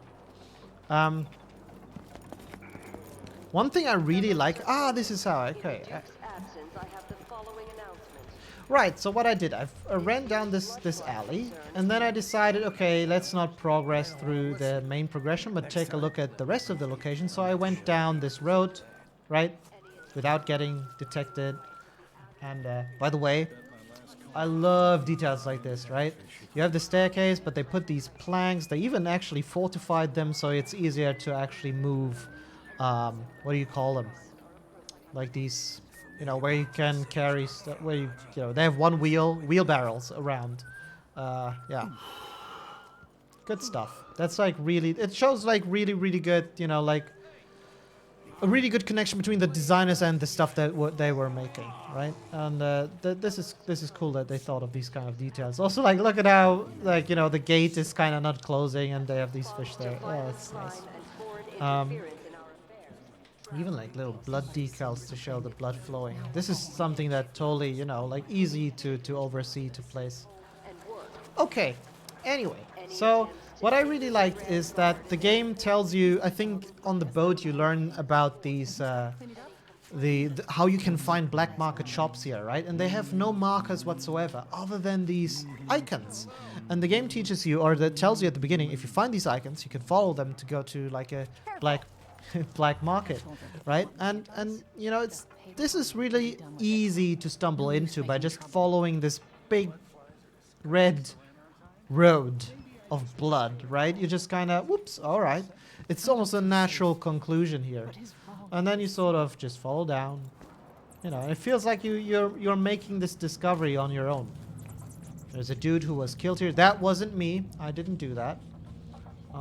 But it does set a tone for this area, and you just kind of follow this, and this is how you find the shop. This is a bit of an interesting construction, because I remember when I walked down here, and this is at the topic of like call-outs, right? Like this woman actually shouted at me to come over, so I did, and I remember I got like a second objective to do something, I think. Or like, was it the main quest? I don't know. And I suppose the game would like me to continue going down here, but I didn't. Did I go through here? No. I went down here, because I wanted to go to the shop. That was my objective. So I went and I found the shop. And it was just like... I like how you spend. Yes, and it was just like a really cool experience of sort of, you know, the game... naturally breadcrumbing me, there it is again, into this sort of black market shop, but making me feel like I made a discovery here, right? Yeah, exactly. So that's when... So I came out, and then I went left, and this is such a great thing. Look at that. This is sort of what I was talking about earlier with the POI stuff, right? Where you have these points of interest, these landmarks that are, you know, so characteristic that they make you remember a space. And Interestingly enough, this also is telling its own stories because I think, Hey! and now we're getting into, for me, uncharted territory. I think there is a blood fly infestation there, and I don't like it, but I'm gonna go inside, and now we're just gonna play.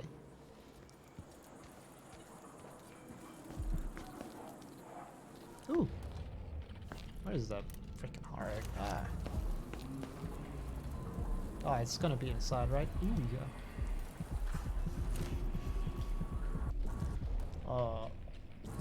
Yeah, but it's kind of annoying. Let's. It's infested, all right. Move slowly, stay away from the nests, and try to avoid getting filled with bloodfly venom and eggs. Lol, I don't like that at all. Wait, so I can sneak through this? Oh, Lento. You're either brave or desperate to accept this job. We used to smoke blood flies with full crews, but the infestation are bad now and the Duke cancelled the funding, so we get rid of the nests by hand. Here's what you need to know to stay alive. Clearly it didn't work for him. If you need to slip past a bloodfly swarm or nest, keep your distance and move slowly or they'll attack. Cool. When the bloodflies are calm, you're fine. If they take flight and start glowing, it's trouble. Oh god. If you get swarmed, you gotta run away or fight. Smash the bloodflies or burn them. Same for the nests. Oh god, this is not gonna work out, is it? A bloodfly swarm will keep coming back until you destroy the nest for that swarm. That's really all you need to know. You'll do fine. This is really all you need to know about level design. You'll do fine. Let's save. Alright. For this, it is helpful that when you actually vault over, the game goes into stealth mode instantly, right? So how slow is slow? I suppose this is a nest? Wow, this is... Is this the thing that I would destroy? Man, this is really cool. Oh, that was really loud. Oh, okay. This is kind of the like mosquitoes flying by you, by your ear is one of the worst things. Oh. Can I loot stuff without them being angry? Can I drink from the tap? All right, tap water. Okay, where am I supposed? Holy shit, man! They occasionally fly right over me. I suppose that's also a nest.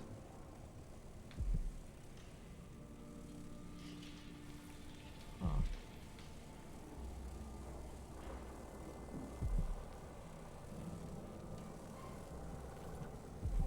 Potatoes. Potatoes, you know it.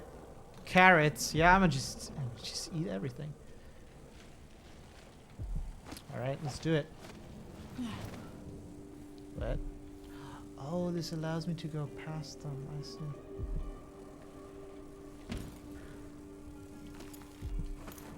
Sweet. Sweet mother of loot. Is there lore stuff? Coins that I can conveniently loot from a very far distance. Oh no, I thought... Oh, it's something they do occasionally. They will go a bit crazy and their audio becomes louder. That is so mean. That's such a great detail. I love it. That's a good way to keep the tension and spook out the player a bit. In which case, this is me. Alright, cool, I can do this. Oh my god, this is the worst sound. I love it. Yeah, eat everything. Let's just eat.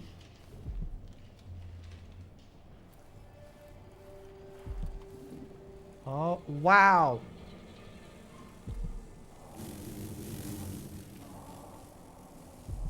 What am I supposed to do here?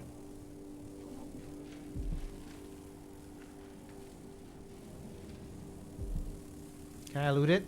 It's safe. It's safe. Because I can't afford just doing this for 20 times, right? No, I can carry more. Okay, fine, good.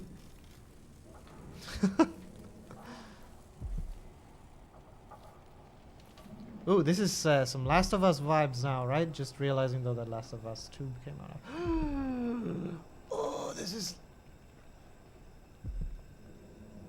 How does it burn though? Does it just burn when I throw it?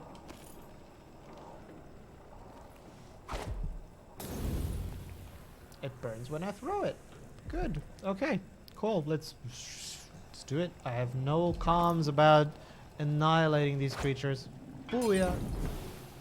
Wait, you know what is actually really good about this? That I was confused about how to do that, and just seconds or later the game kind of goes, here, that's the solution. What? No! I knew swords were their weakness. Oh, 30 coins. That's nice. That's nice. Nice. Get to look out a bit. Warning, bloodfly infestation. Ha! Not for long. Oh my god, Fabian is giving out GOG keys. What is this? This is the best thing ever. Look at that. Fabian, thank you so much. That is so cool. Blood Ember. Oh, nice. Okay, I kind of feel like the whole thing progresses upwards, but I kind of want to check out this.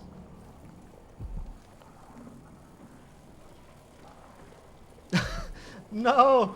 Did I just use all of... Oh. Wait, there... I can't really tell... Oh no, they are in this room. Motherfucker. Is there more? There's pears I can eat. Oh, wow. I screwed that up. One more would have been nice. Can't kill them with a whiskey tumbler. Oh, fuck. So I suppose I'll go upstairs first.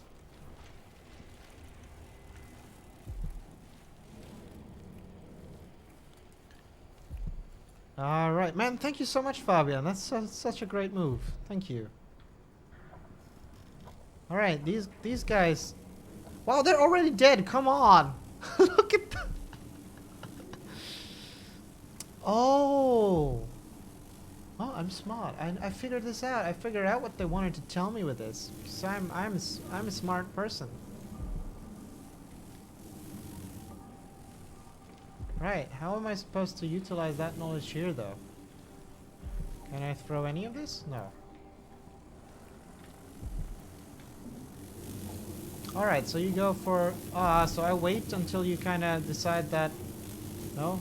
I'm not sure. It doesn't feel like... It didn't feel safe. No, no, no. Okay, alright. Cool. Oh my god. Jesus Christ, calm down, guys. Oh, fuck. Fucking hell. I can't handle it. Let's go. Hug the wall. Hug the wall. Don't attack me, don't attack me, don't attack me. Alright, cool. Easy. Easy. 120% stealth. That's my level.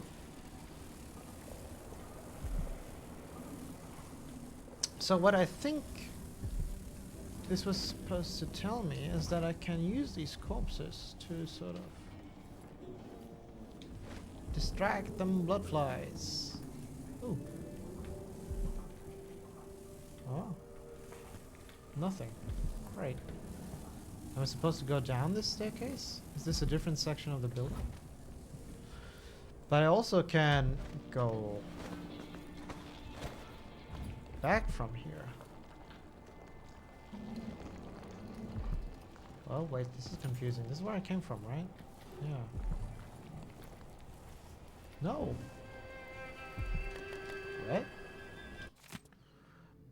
My most hated neighbors. You forced me out of our home and you barricaded Luciano inside, treating him like a diseased animal. Yes, he was stung by bloodflies, but he's as healthy as a shark, and when he recovers, he'll make you regret this. I've sent the children to my mother's home, but I'm staying here. Say whatever you want, I'm not leaving him. Barricade me inside as well if you're so scared. You can all go to the void. Bettina. Are you Bettina? I think you're Bettina. Bettina, you're dead. I'm confused, Bettina, because I thought this is where I had been from. But it seems to be a new spot. Where am I popping out here?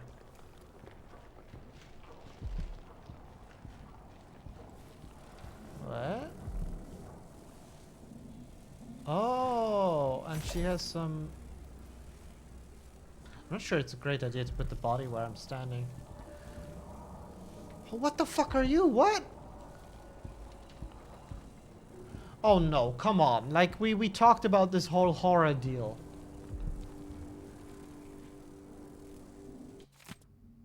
Antonio, don't come back to the shop. I found a new assistant, one who doesn't feel the need to discuss the political validity of the taxes with the Grand Guard when they come to collect the protection money. By the way, the extra fee they will request will be retained from your last wages. Huh?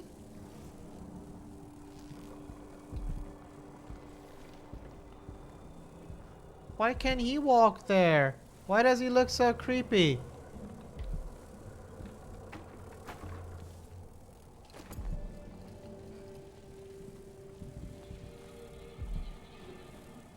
Oh my god! Die! Oh shit. Oh, they're just going for him. Oh, nope, they're also going for me, I think. Just press the button. Just press the button. I'm just gonna keep pressing the button. You, easy. Oh, they're not a threat at all. I can just stab them with my kung fu. What? Oh man, I can't see them. Is there more? Oh my god, why? It feels like there's one really close by, but there isn't. This is really confusing. Oh my god, I opened it! Okay, but I also solved the problem. I caused the problem, but I also solved the problem.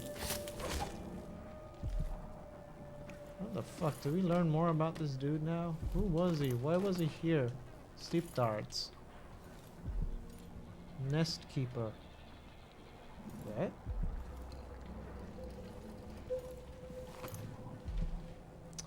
Alright, I need to keep track of time. I thought I could... Oh, it's a shower. I kind of thought I could finish this section and then talk about it.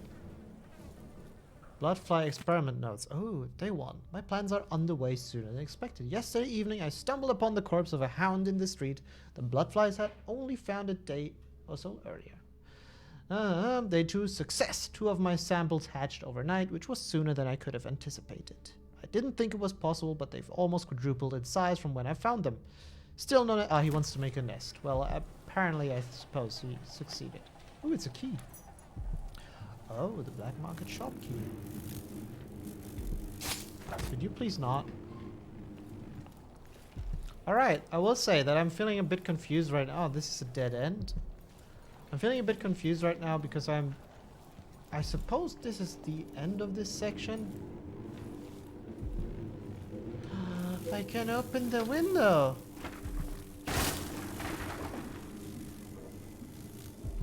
Oh, this is gotta suck. This is...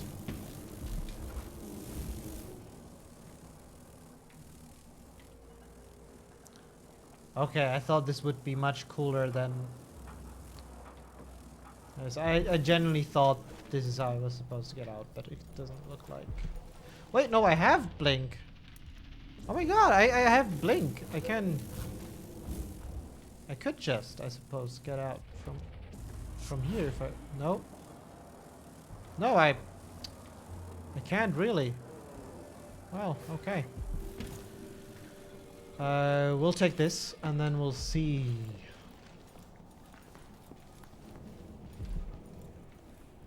This is that place.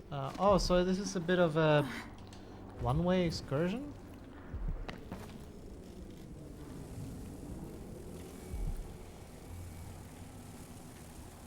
So remember that's where I came from.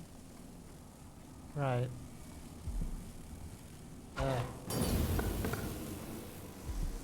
Die. Die. the bone charm. This is what I'm here for. I actually think there's like a side objective. Let's check that real quick. Get help from Mindy. No. Wasn't there like a side objective?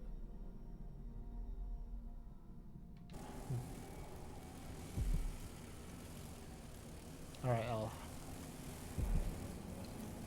Ah, I see. So they have different ranges. Okay.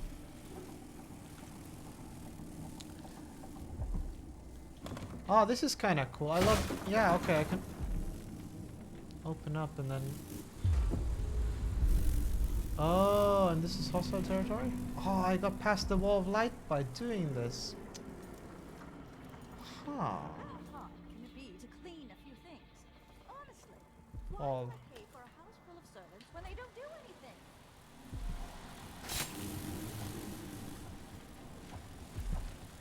Gotta look at the doors.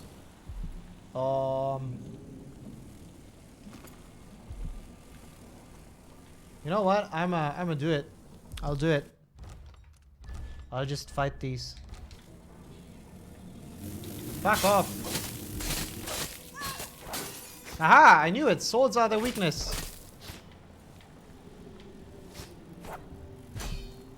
Is there one more? Yeah. What did this give me? A pistol. Money. Corpse. Ooh. That's kind of cool detail. Alright. Okay, I'm supposed to... Oh, what? So I climb up here. And it is not where I progress. Okay, fine.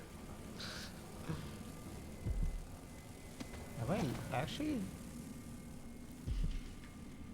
Let me take a look how this is supposed to work. So you come down the staircase. Or you... No, you can't enter from this side. Come down from here. I would kind of go here. You do this, it's a dead end. You have to turn around. And then... Ah, I see. Interesting. So you... But that's kind of silly because you go here, right? And then you get some loot. Oh, you find the foolproof... Okay, you find the liquid. Then you go back.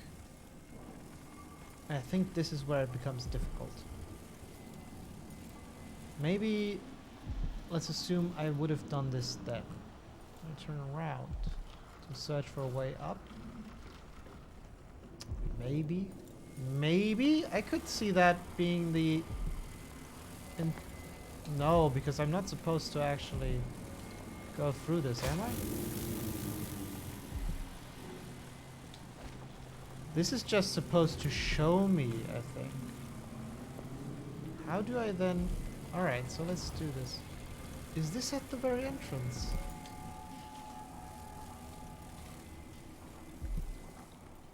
Interesting.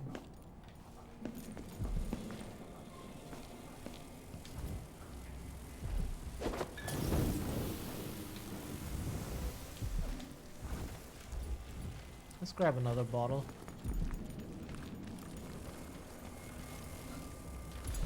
Intriguing. Can I throw this through here?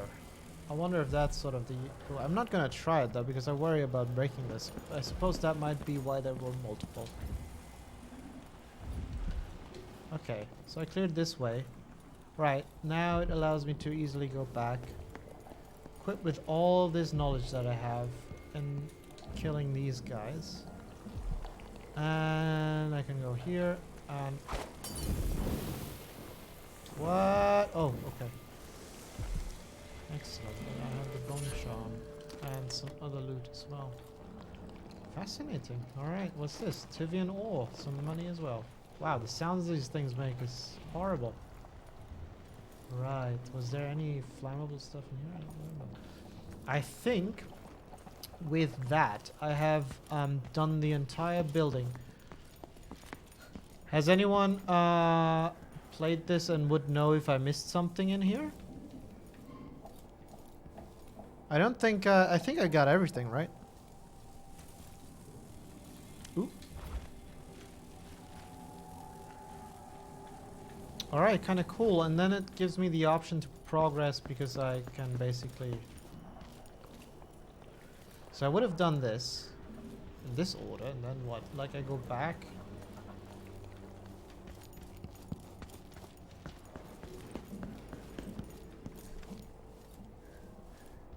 I feel I must have gone a bit wrong somewhere. But overall, I really didn't get stuck anywhere, which is a great thing. You know, so like as a level designer, I find that it's a great benchmark. Okay, and I get to progress through this level. Interesting. Okay, I feel like that's, you know, in the interest of time, because we're already like at 10, you know, I don't want to do it this longer than, much longer than 11. But we sort of did covered one mission, you know, like one side objective. I feel like this is a great time to take a look at just that. Good from start to finish. There we go. That shall be the thing that allows me to go. Save this and move into analysis mode. But let's actually, for that, I need my dear friend Miko.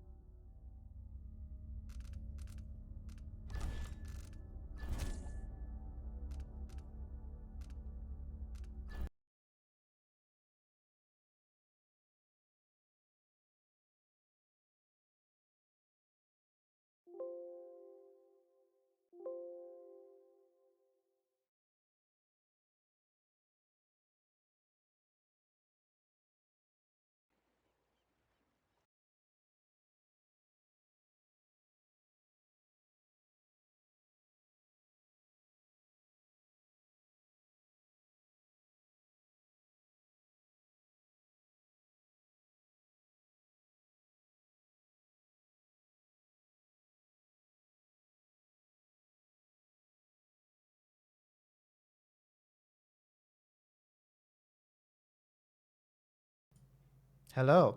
I set up the hotkeys wrong then. You know, I thought I was being really smart. I have these different scenes, they're hotkeyed, and I also copied the hotkeys to, you know, like when I go into AFK, it's the same like button for to switch into that scene, but it also mutes, right? So it's the same thing. And then it unmutes at the same time, keystroke, when I switch into other scenes. And this one I must have set up incorrectly. Okay, cool. So before we continue, then maybe let's take one look at the chat. Desire and Paul's team, yes, these are all great people. Really, just reading the list makes my heart, you know, warm up. All right. What? Konami Collector's Edition? I don't even have that. Okay. Wow, you guys seem to be in a good mood. All right, let's continue then with sort of this analysis. I need to... Oh, I switched to VLC player because it allows me to do short jumps with the arrow key, which is an improvement from last time, right? Look at me going. Doom, doom, doom, doom, doom. This is really good.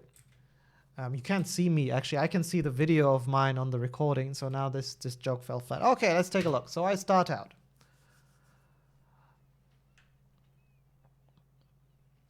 All right, I'm talking a lot about me having, like, being really, like, almost having a stroke because this is so awesome looking. So let's jump ahead a bit. All right. Can I actually turn the audio up here so you guys also have some... Ah, yeah, I hope that's a bit better. Okay, so, I mean, look, the one thing that, of course, we already kind of mentioned on is sort of that, yeah, like, remember when we had the map open and I was mentioning the main path, right? So in this section, they're doing, like, they're slapping us in the face to sort of mock this by, you know, having this huge red road, right? Which is... It's amazing. Whenever do you get away with literally having like the red arrow road lead you somewhere, right? If not in a scenario like this. Fantastic. Okay. Close. So now on, you know, because we're looking a bit more at the sort of like decisions that I made, how I actually got to, you know, like to the places that I went to. And so now with this kind of format, we're not looking so much at the respective layout. Of course, we will try if we get the opportunity to do that. But also what we'll do now is we'll look a lot more at player guidance. Basically, the ability of the designers here, the methods they use to get me to go to certain places and also witness certain moments, right? Or things on the level. And It's when you're half starved all the time. I'm having a mental breakdown because the game is looking amazing. Yeah, I'm going back all the way. This is very helpful. I realize when I need to be more disciplined when I do this. I think. For the recording. Once the recording rolls, we go for it. Okay. So what I like here is also, you know, not only do they use the road, right? And of course, this road they could have placed in any number of ways. But notice how here, again, much like with last time, they utilize a lot of typical sort of like image composition techniques. Basically leading guiding lines to help guide the player's eye to the places that we need to go to, or that the designers want me to go to.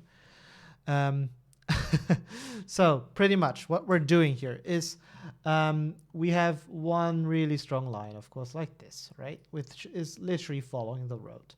This is sort of duplicated a couple of times, right, with these frames, but we also have it all the way on the fringe here. Right, and then you even have like this diagonal line going here, and there's like basically everything really wants you to look into this sort of, can't do enough of these into this area, and it's working really hard to do this. Additionally, on a more subtle level, right, to sort of highlight the actual entrance, right? This you can also see sort of it becomes especially apparent when you sort of squint your eyes and look at this stuff, right? That there's like this really strong sort of shape here, and it sort of is mirrored almost on this side, creating what is a bit of an opening, right?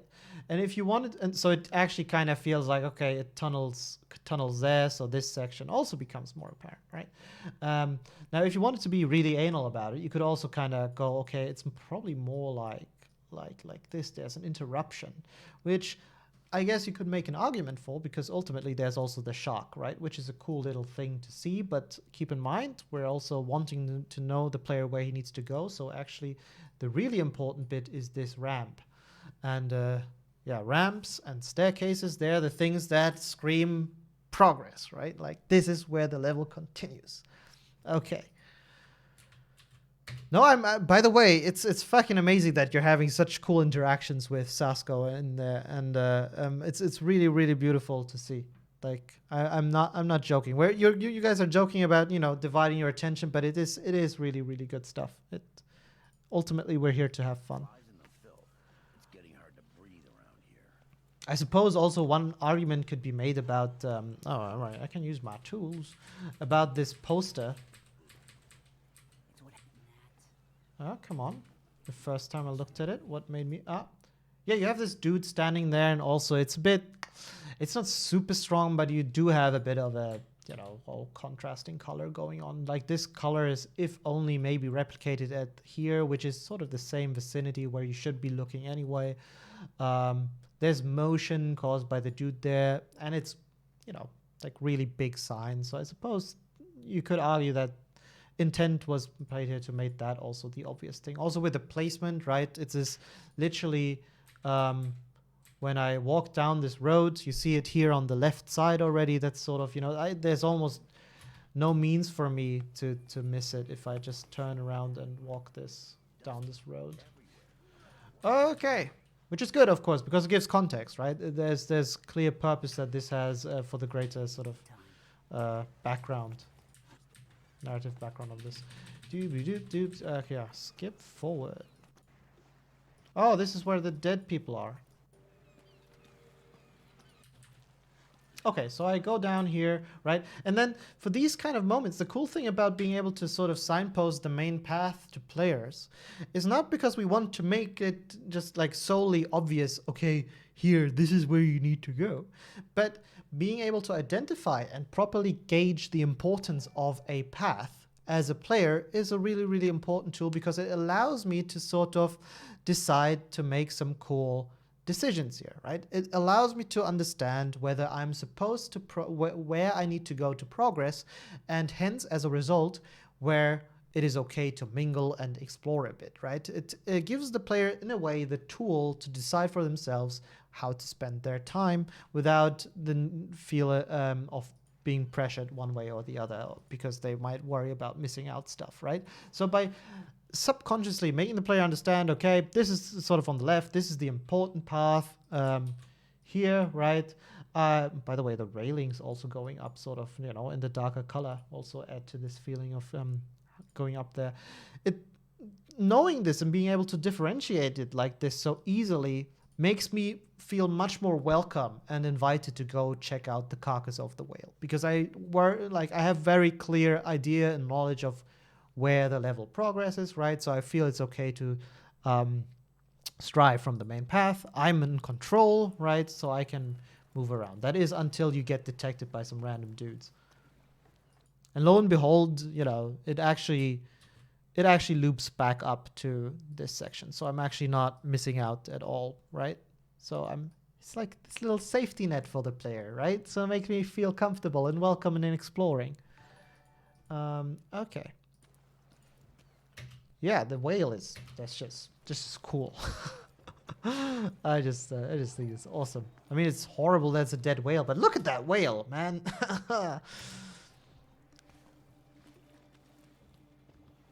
Yeah, okay, I loot. Man, I get a little reward for finding the whale. Nice. I find these corpses, which I'm not sure if I caused them in the previous thing or they were just there. But we'll see. Let's continue. Corpses, corpses, corpses. I go down the sea. I willingly I find the staircase, you know, I happily take it. And I find the red road here. So I know, okay, I'm back on track. Like, even if I had gotten to this little dock earlier, right, with the dead dudes, and if I had logged out there, right, and went away for a day or two, and if I had then come back, chances are I would have gone up the same staircase, and the moment I would have seen that red road, I would have remembered, all right, this is where I'm at, right? And that's sort of the purpose of having like a strong characteristic visual of this kind of stuff, because again, it allows the player to mentally map out this whole area and understand the space much more easily and remember things, right? And hence be able to navigate it much more freely and much more with a sense of familiarity and being in control. Yeah, it's this tool that I'm using. I just downloaded the tool. It's called the Gink. Gink? Gink. I think it's Gink. Yeah, it's pretty cool tool. But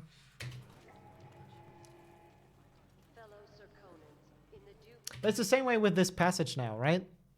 Like this is sort of, you know, it's interesting because usually you think of light being used to sort of invite players to certain spaces, right? We use the bright spots to sort of lead the player to the points of interest, you know, where they should go to. You might have a lantern by a door to make it look like, to catch the player's eye.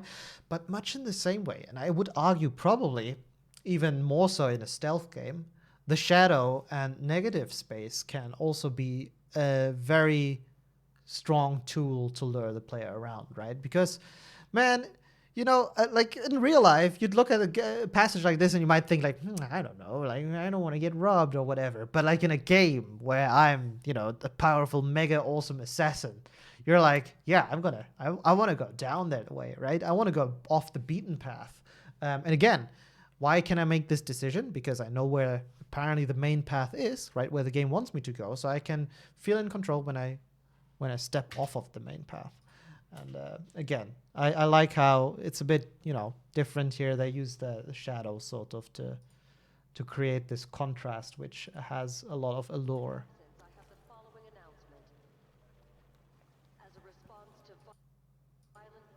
All right, so here I this is something I mentioned, I think, here how I played the last time, but also how I was how I think which path I went down. But interestingly, and this is more by an accident, I didn't want to look at this so much, but look, so this is sort of the door where you learn about them. This is the marketplace, right? And this is also where you get like the mission from that woman who tells you, okay, if you do the side job for me, then I can help you out fulfill the main objective, which is cool way to sort of chain these kind of events, right?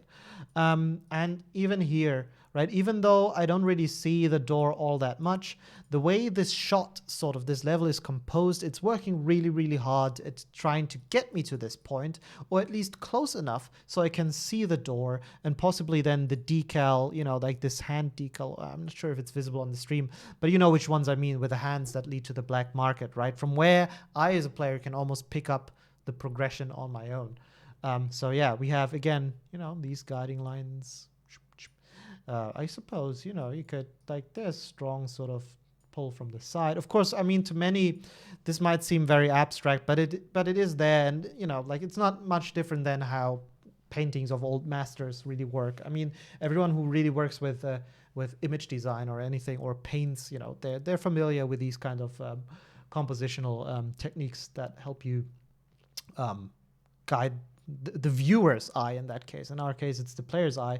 And it's such a beautiful thing that basically, you know, this whole thing started in 2D with paintings, right?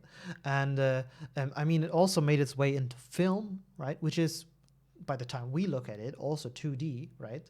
I mean, games are as well, sort of. But the big difference is that this is interactive. And yet still, sort of this whole technique from these old masters paintings made its way into an interactive medium such as games, right? And is used in much the same way to much the same effect.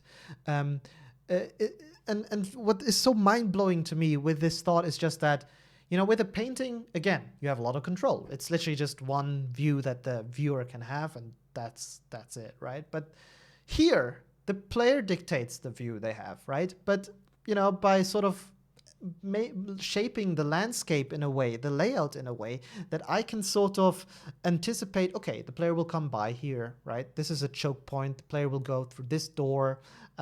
Think of the little infested house, right? When I opened the door and I went outside and I saw the buildings past the balcony and all that, that would have been a moment where I could build a shot like this, right? To sort of help guide the player's eye to the next objective. And I just find this such a cool sort of translation of techniques, you know, from one medium to the other.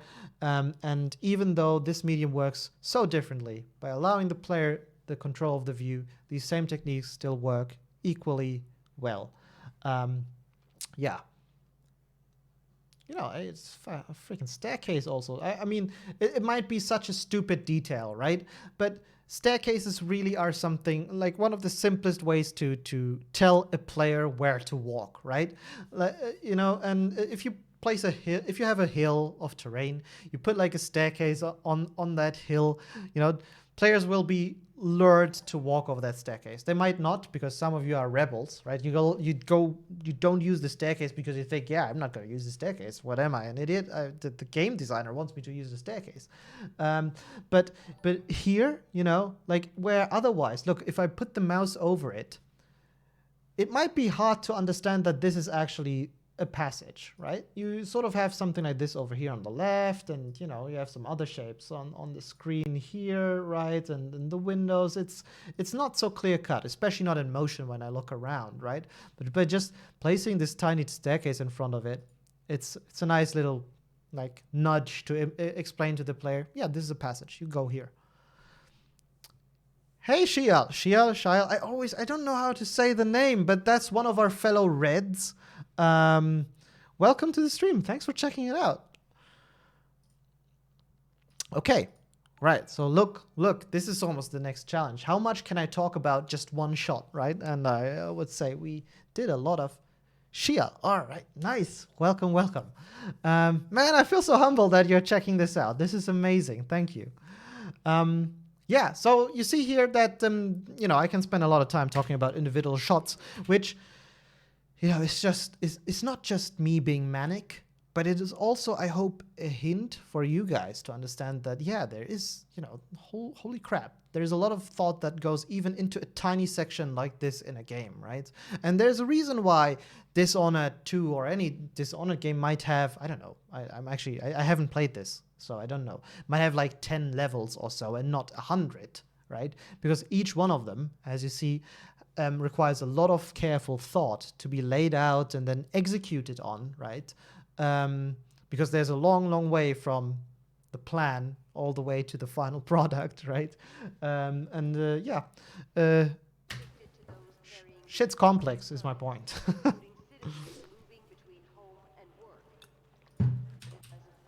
Yes, I go down this. Look at this. Look at my cinematic pans here. I'm like, it's just like the best demo player ever. Ooh. Interesting. So basically, I didn't really, you know, like right now, and this is what I mean, you know, stuff is of course different and difficult, more difficult in motion, right? It is something very different to be in there looking around, and of course then to pause the game and take and dissect a screenshot still, if you will, right? But the reason why this is a valid way of analyzing this kind of content is because ultimately, this is how, like if you look at how I play, it actually, you know, it works just in the same way. And just by using a still, we can get under the hood and really understand why I was actually moving and drawn to a certain place, even if I didn't consciously was aware, if I wasn't consciously aware of it, right? Oh, English, man, difficult language. So here, a player might be, you know, just looking at this, a player might be enticed just by this to go up, right? Because again, we have the staircase, we have the ramp, the diagonal, all of this is sort of, you know, a bit different. You could also argue the whole thing with it's a bit of a gap, you know, and there's a lot of stuff going on here that kind of implies to me, okay, I should go up here, right? But then if you even look further than this, in this particular shot, now, again, I didn't see it when I played it, but it actually makes much more sense because you see the continued steps, right? The space actually continues. It disappears in between, but then you are able to pick it up and you actually have this sort of big blocky shape of a passage right there. And it's a nice thing, I suppose, when you then, when I pause it. My assumption would be, because I don't have a shot, but if I, you know, stand right here and I were to look to the left, that, yeah, I would see this much more clearly, right? For the moment where I step out of the passage and then I reorient myself, try to figure out where I need to go, I can kind of get a good clue. Another thing that's interesting with these kind of things in terms of player guidance is, of course, that we have the whole red passage thing going again. And look, this is why I say, you know, like guiding lines and everything are important. We can test. Nah, I don't know if I can actually ask this like a poll question, but if you really look at this, right, I don't think that any one of you has the impression that it goes into this direction, right? Like looking at the way it feels like it's weighting towards this side, right? Do you know what I mean? You know, this is of course because it becomes younger there, and it becomes younger. It tapers off there. That's the whole thing. So there's a lot of stuff going on, but like it's hard to deny that, you know, it doesn't feel like where this place is pointing is here, but you know, it feels like the direction this whole shot here actually has is towards this side, right? And that's kind of the stuff that I mean when I talk about guiding the player's eye and pushing him into a certain location, right? I think this is a really cool sort of showcase of that effect. Now, what I actually wanted to talk about here, though, before I got sidetracked by this line itself, is also how we are again having this red road, right?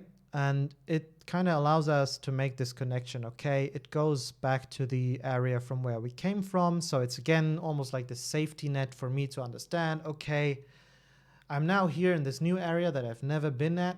And hey, I kind of get anchored back to where I need to go. And, you know, it's really, really cool way to sort of allow me to go place. Yes, Schneemensch saß. Schneemensch.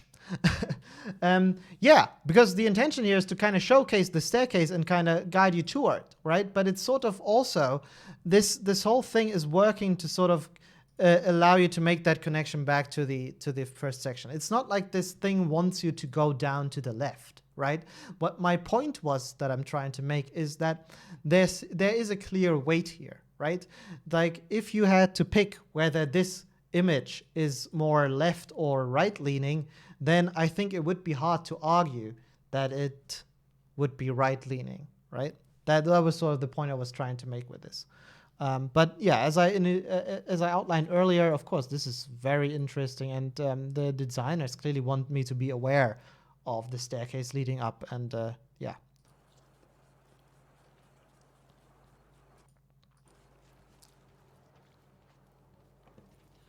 Right, even if it's just this small motion of kind of going into the passage a bit and going, okay, I understand where I'm at, right? I know where I need to be at, and then I can turn around because I feel safe again, right? I'm like, okay, I know this space. Let's go to where I haven't been.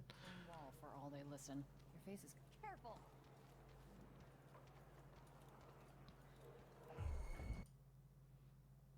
Yeah, but you know, like going down the obvious path doesn't need to mean that you need to go down the obvious path, right? It's just the way this is shaped is helping you as someone who's played games a lot to understand where the main path is, and then to make that decision very consciously to go, okay, I don't want to go there, and hence, you know, be drawn to new areas, right?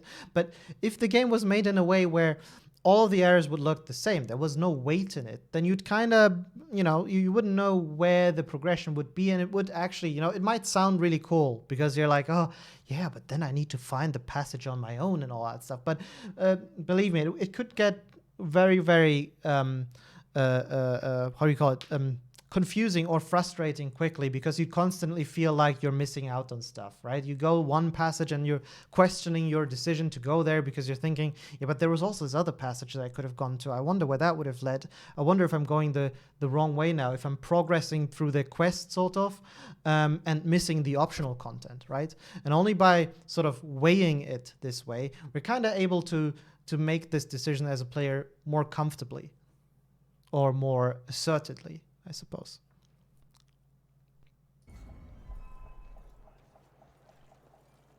Yeah. I've experienced this in other games as well. Games that otherwise I really liked, for example, and you know, it happens, and it can happen really quickly. But these guys, they're amazing at this, right? Like they're constantly reminding you, you know, without making you go there. Like, hey, you know, this is where you came from, or this is where that passage would go, without you actually needing to go there, right? I see the blood thing, I kind of know, okay, this goes back to the harbor where I came from. I don't actually need to go down this passage, right? Yet at the same time, since we've already established in the earlier shot that the game wants us to go sort of to this place, right? Because of the market and all of that stuff. Like, I understand, again, the importance of this, right? But I can then make the conscious call and go, yeah, but no, I want to go here, right? And I can feel good while making this decision. Come here. What's going on here? I have no clue how I got detected. Why was I too long in this? Because I feel like I must have moved out of the hostile territory already at this point. Yeah. He didn't give a shit.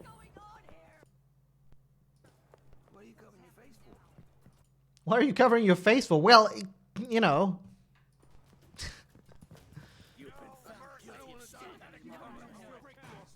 Interesting, like, tiny bit of behavior here.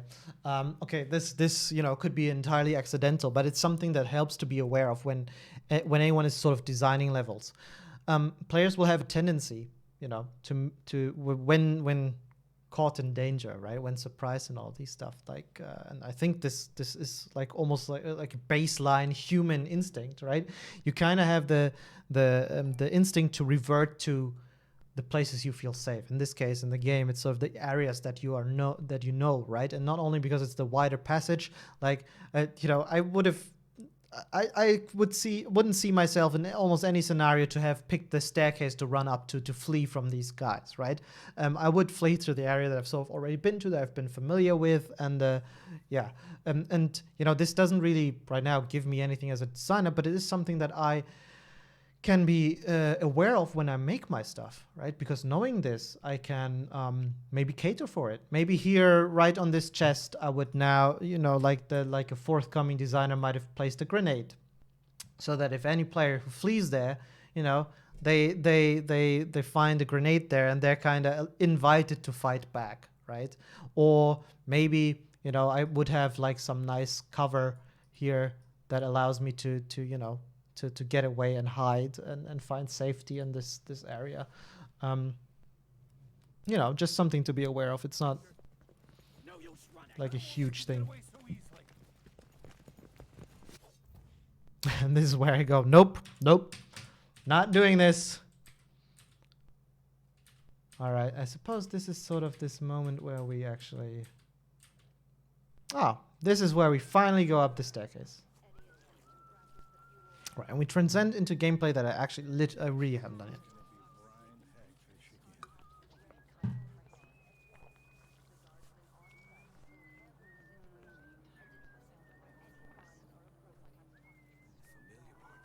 What am I doing? Why am I... Ah, because I'm looking at the detail here. Fucking idiot. Move on. We've talked about this already. Is this now where... Actually, I thought I went up the staircase, but I'm going to the shop, right? Ah, okay. Little thing I really like is the dead guard here, because it kind of instantly tells you what kind of area this is, right? You know you're going to like this black market kind of thing, and you find the dead guard. You know, this is an outlaw's area. The law has no business here. Interesting. I wonder, you know, like with this kind of stuff, I wonder if that's scripted or it's just a pathfinding throwing me a bone. Because like these rats literally move where I need to go. Which in one way you could believe that, you know, if this was kind of scripted to happen, cool, clever little way to guide the player along a passage, right? Or to at least make the player aware of where the level continues. Or just a happy accident, really. But in this case, it kind of worked like that, right? And it kind of just goes to show how, you know, there's many different tools at a designer's disposal to guide the player through a certain area. You can see here also sort of how the lighting guys, or lighting in general, is being used to sort of give a bit more focus on the space, right? With all of this being darker, you know, and their light being on the backside. She's framed very nicely there, so it's... Ah! I wanted to remove this. So it's like very easy to spot. And it's a big invitation. And it's again one of these moments where I as a player need to make this decision. Okay, you know, is this the optional thing? Is this okay for me to go? Or is the optional thing on the left? And if I go on the right, I will progress whatever quest it is, and now I can't go back to the left, right? This becomes really important, again, as Medicamentos mentioned, when you are experienced players, because you're kind of already in this kind of mindset, right, where you try to trick the system. But we're working with that in mind, trying to trick right back at you. So basically, you can notice here, because this section, right, I walk up, I see the staircase, right? Now notice how I actually make a really quick peek to the left, because that is me going, all right, is the continuation here? Where do you need to go? And I see the decal, right? And of course the path is really broad, sort of, right? And that reassures me. In just this split second, I know, okay, this is where it continues. So it's okay for me to go through this window, right? I won't accidentally trigger. Now, I would have been terribly betrayed or felt terribly betrayed if conversing with that quest NPC would actually trigger a cutscene where, you know, like now I get thrown to a new section, I can't go back, or whatever reason the window behind me closes permanently. That would have been so mean. And if that ever happened to you in a game, that must be an intentional tool, right? There is certain I don't know, Dark Souls does this a lot, you know, where they want you to see and think you need to go to a special, like a specific place. So you turn around and try to trick the game and go, okay, this way. And then the ground underneath you crumbles and you fall into a new section, right? And it's sort of meant to make the player feel less in control, to take control away and to surprise you by tossing you into a new situation and keep the tension of and the danger of the Dark Souls world high, right? Because I don't know if you've played any Souls games, but they basically, you know, they work on a principle of smacking the player down when at the moment they get too cocky, to remind them that this is a Dark Souls game or whatever, and these games are hard, and you should be careful, and you should, you know, be aware of your surroundings and not just rush into it. The moment you think you have conquered the games, they come back and hit you right in the face to remind you that no, you haven't. Yeah, actually, Schneemensch, this is a really good tell as well, right? You know, the window, it feels like you have to bypass something, and the corridor is the sort of, you know, obvious official path, and certainly things like this, which basically draw on your personal experiences, right? And in the way the world functions can be really, really helpful.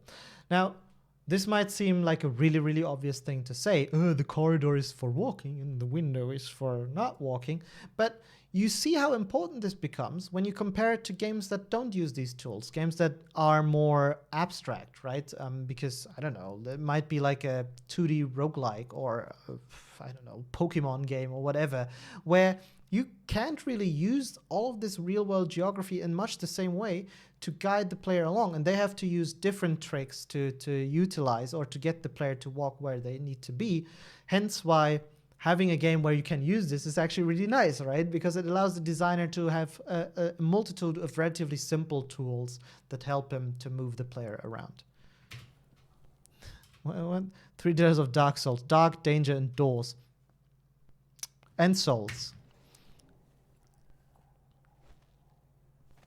You know, one of my favorite things in Dishonored is actually the switch from stealth pose into standing pose and vice versa, because the way they shift the holding of the knife is such a nice tell for the player to understand whether they're now stealthing or not, right? It's something that we, for example, in Cyberpunk, I think we could have done a better job at as well, right? Because when V just crouches, you basically just crouch, and I think, well, nothing changes really, right? You crouch and you have a bit of a vignette. That's how we're trying to do it. And you have like the icon on the side going into crouching position. I think this is a more expensive solution because you need to do custom animations, right? And also you don't just add this one animation, but you need to create blends for going from one pose into the other and all of that stuff. And it's, you know, it's a bit more tricky than that. And but yet it pays dividends, I think, in telling you and communicating to the player without actually having to say a lot, right? Utilizing the UI or whatever, that you are in stealth or not. Okay. This woman is quite the character. I love her. Her body language, everything is just, you know, like speaking.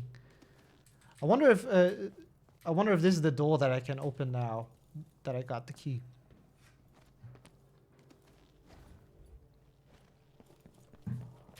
Same kind of thing, right? You sort of already get teased, okay, that you can probably get out here. Like, it shows an exit, so it kind of, in my mind, I make a note, right? Okay, there's a passage. So, but then I continue where I need to go. But at the point where I basically finished talking with this dude, like, I know how to leave this place, right? I don't need to think twice about it. And again, this is just serving to make this all more intuitive and giving me the sense of control, but also achievement, right? Because nowhere did the UI pop up or the quest marker go, hey, go this place or whatever, or the UI did like an arrow on the world and led me to it. I, as a player, get the feeling that I stumbled upon this place out of my own accord, and through my exploration, I actually managed to get to this point. And now this may sound a bit, you know, manipulative, but it really, in a way, also is, right? That's sort of the beauty of good level design, because it takes the player by the hand, guides them to the places that are interesting, that they want to see, and all the while making them think that it's all their own accomplishment, right? Which, again, it sounds worse than it really is. The best thing to take away from it is that in the end, everyone has fun. I, as a designer, get the warm and fuzzy feeling of having made a good design that is played intuitively, and the player gets the great feeling of having fun in the game. Without these tools, you know, I might have gotten lost 10 times just trying to find the first objective, and, you know, and while, again, for many of you, maybe on paper, the idea of having more hardcore exploration like this sounds really good. The reality is that for most players, it's just frustrating. I wondered why I wanted to pause here. Is there something here? Not really. See? It kind of just goes to show, like, you know, while I mentioned this, and we find often places where there are clearly, you know, more thoughts put into the individual shots. Resources are finite, and, you know, there's only so much point into going into details into every bit, right? There's no real reason for me to apply the same level of detail and you know, intensity in the design, even on this moment, really, right? Because the player can either go left or right. If I go right, I see that's the place where I came from. So left is kind of the way where I didn't go yet. And the fun thing here, though, is that, yeah, this is sort of, I had the same question I see in the stream. Right? Now, this is really strong, though, right? So I turn around left, and then the game screams for me to go to that place. First, of course, most players will see this, which gives a bit of an interesting hint of how this world works. It says CEST, so I suppose, you know, this is not private property anymore. It kind of gives a bit of a hint of how the new reign of the new empress after the coup kind of works, right? At least that's my assumption here. I might be wrong. It kind of gives a bit of a hint of the context of this, right? And of course, before that, you see the flies buzzing around and all that. So it kind of really paints a picture of what the player, it really manages the expectations of the player for this sort of, you know, sections. But now, if we look at it also from the way this shot sort of, like, this moment is sort of, I wonder if I can get a shot that's a bit more, shows the ground as well. Miles, come on, look down. Just look down a bit. Okay, I'll take this. You can see how there's, like, even lots of elements to sort of, again, kind of support this whole curve here, right? You have the planks nicely, the staircase going up, right? And even this table is sort of angled in a way to kind of create this nice sensation of a curve going around, path pulling in. And I like how, you know, it's they literally use, it's not so obvious, right? But, like, you know, they literally use these arrows to frame these white exclamation marks to frame the door here, or the window. Not everything is a door, Miles. A window is a door that is higher off the ground. Basically, you have all of this stuff going on, and I like how the sort of corpse is hanging out of it to kind of give more meaning or imply more that this space is open, right? Because if you really look at it, right, you know, imagine the corpse wasn't here, then at a glimpse, just looking around, this window could easily be mistaken for closed, right? Because the tint of color is really similar to the rest here. Right? The only difference is that you don't have the white lines going down. So having this little dude hanging out gives a nice bit of context and depth to kind of, imply that it's open. You can go through it. In this way, it's also nice contextually for the story, right? Some dude died here because of the infection. And in this way, this whole section is working really nicely to intuitively guide you, the player, to go in here. I find it almost a bit ironic to go like, yeah, this is really dangerous. Everything is trying to kill you here. Enter here. This is something that hopefully only works in a video game. Yeah, my eyes are doors into my soul. Oh, God. Oh, God, what is happening in the chat?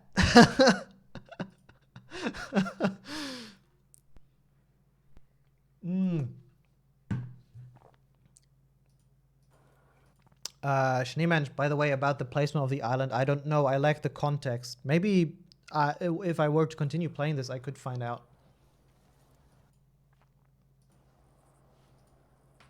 It even says no trespassing, and you as a player, you're like, nah, of course I'm gonna trespass. It says dangerous and everything.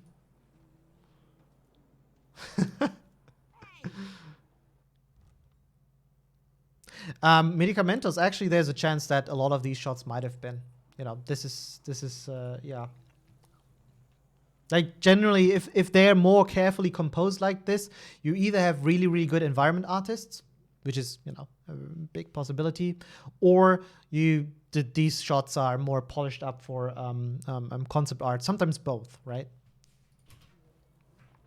But of course, personally, I mean, this depends on the designers. When I create my blockouts, so basically my initial drafts of locations, and that's why I said I like to prefer jumping straight into 3D, because it allows me to feel out the scope and the size of the spaces earlier, but I also can already start utilizing these kind of tools on a very, very rudimentary basis to you know, help player guidance, but also just to create more interesting spaces.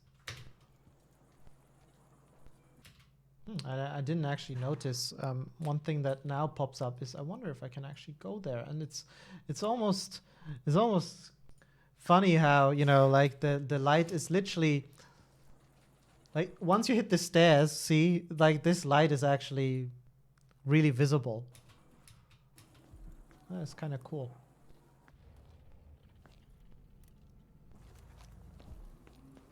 So here's a bit of a tiny bit of a cheat, right? The game tells you with the UI kind of, hey, you know, there's a bone charm nearby, use the heart, and by doing that, I'm kind of lured into, you know, like I'm even more invited into this house. It's like the corpse almost going like, hey, come on, come on, come on, do it.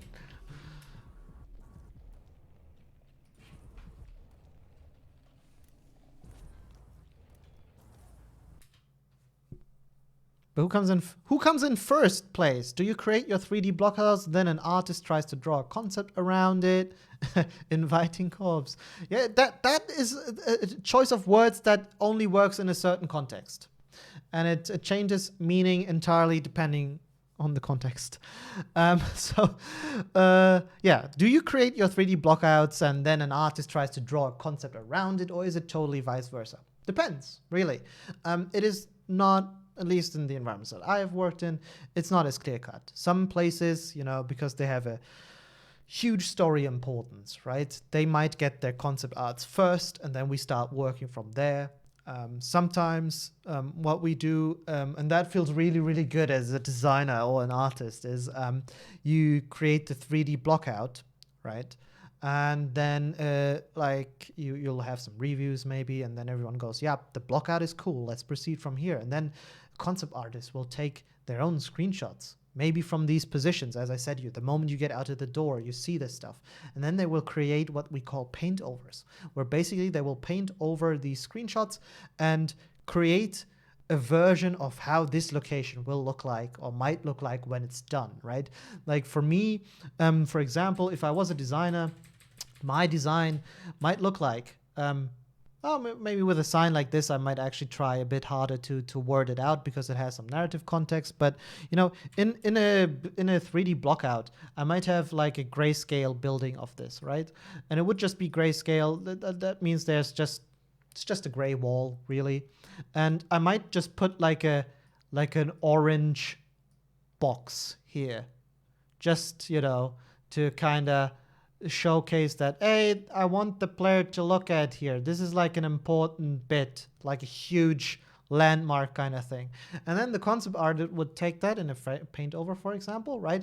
And give purpose to that, right? They would, for example, then decide, yeah, what could this fucking level designer, he wants to have something big, eye-catching there. Oh God, what could it be? Maybe it's a sign. Like I know the guys here want to make like a bloodfly infested house, and the scenario of the world is kind of this, like they you know, it's very impressive regime.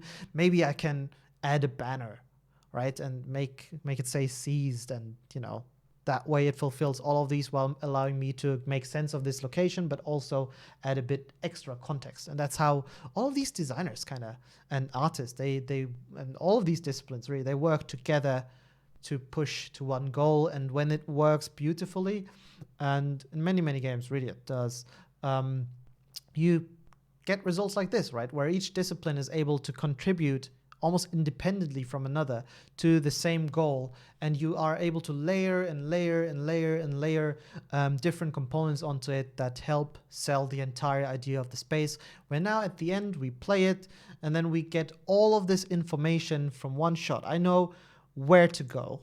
I know what I have to expect from this building, right? What kind of enemies.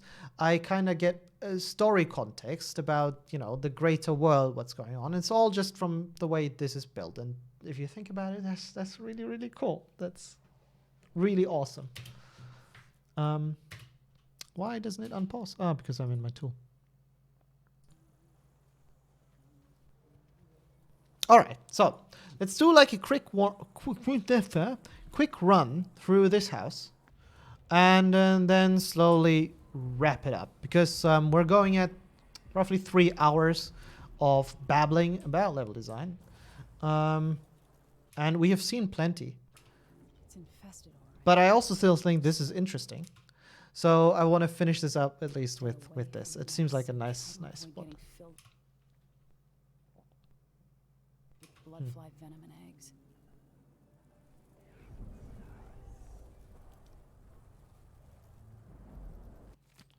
Ah, yeah, nice. So you get a bit of a... This is almost the Bloodfly tutorial, right? And it's a cool way of doing it, I think. While at the same time telling a bit of a story. Are the alert boxes? Oh, no.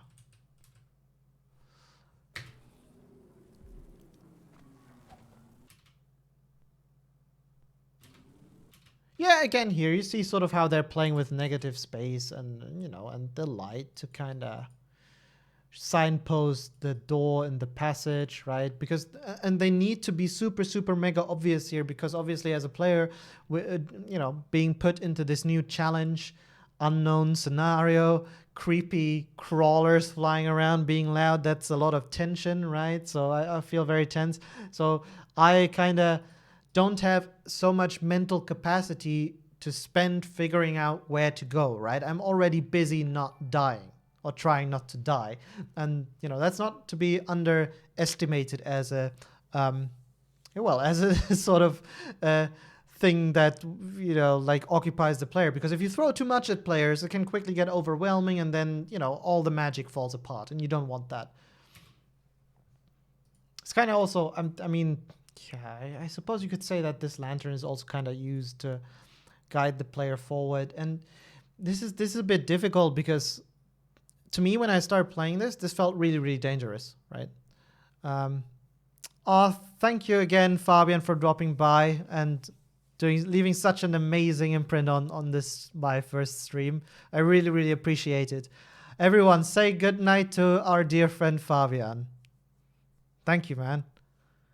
I owe you a pizza, though you make the better ones. Okay, man, you guys are amazing. I love this. So I felt really insecure going into this, right? I felt terrified because of the bees, I would call it, the blood flies. So not only is this like a really nice thing for me to understand, okay, the game wants me to go through here. Like, it's okay, then it must be okay, right? There must be a way if the game wants me to go through here. But also, they're kind of working with the ground to sort of try to highlight the safe passage, you know, as far away from these guys as possible. There's no particular meaning why I switched into blue. And this thing also is kind of like this, you know, beacon. Yeah, come here. It's fine. It's okay. You can go here, right? And it also kind of helps connect this whole section.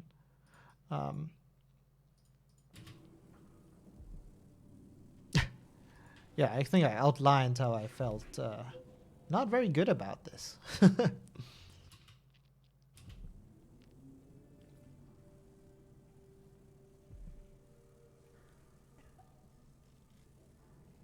I like how the heartbeat of the heart actually continues while you're not holding it, it seems.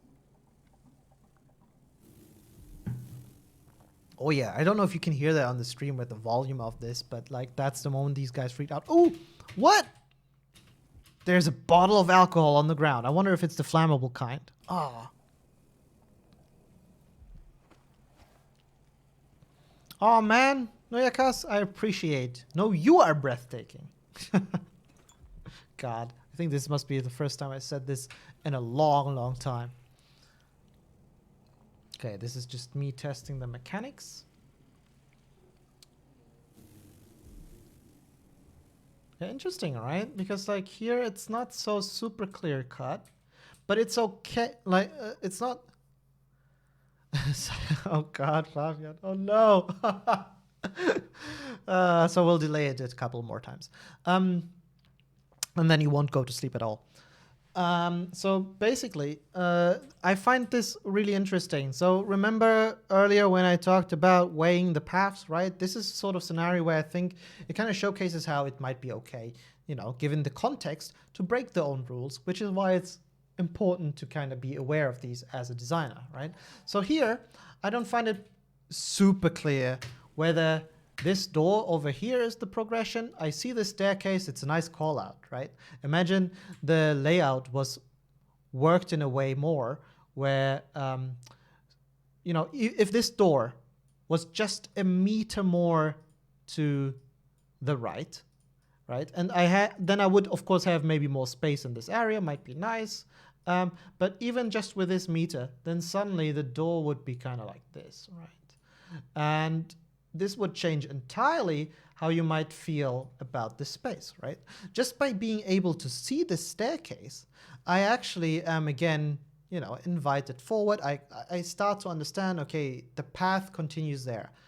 What I struggle to understand here, though, is if this is the main path, or if I'm led to some sort of optional place, you know, like it's not entirely clear here for me. But this is not a necessity here, simply because the place is so much smaller, right?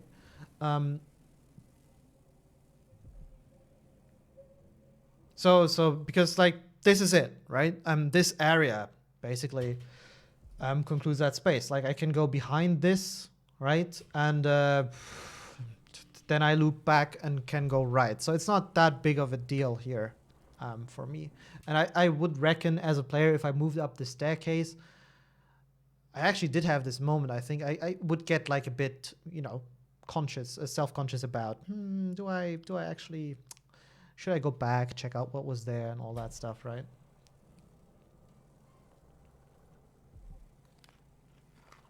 So here, for example, I mean, I know I stumbled upon, like I saw this, but I don't think there was any particular reason here why I found this. I literally just stumbled upon this by looking around, and that is okay too, because the space again is very confined.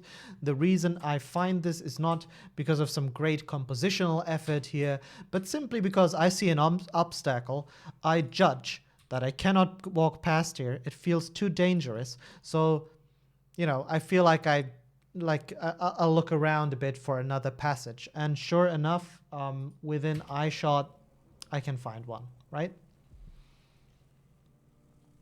So again, this is like an example. You don't always need to go full bazooka by applying image composition and contrasting colors and lights and movement and everything. But sometimes just, you know, if the context allows it, you can do much simpler. And this is part of being not just a good, but like a great designer, being able to know how to efficiently use your tools, right? And know how to efficiently manage your time and the effort you put and the resources you put into even like these design sections. Remarkably, you know, with these things, I know because I've played a bit of Dishonored, that up there is a gap that I can fit through. But this is sort of like super contextual within games, right? Like for a cyberpunk game, I wouldn't even consider that as a passage. Like, I don't know, if this was cyberpunk, I looked at it, I would think, yeah, okay, I don't fit through that, and just kind of wouldn't try, right? It's fascinating how sort of like different games teach you different rules that you pick up on and then sort of play with, right?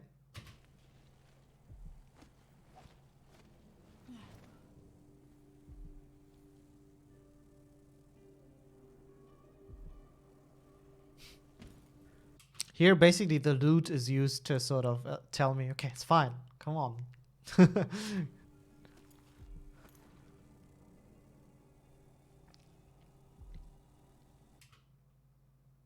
I love this tapestry, by the way. It's cool. It's weird. Actually, if you think about it, a weird decorative element, like from the point of view of the person who built this house, right? Like just have like random white tapestry pieces there. But as a player, of course, you don't mind it as much.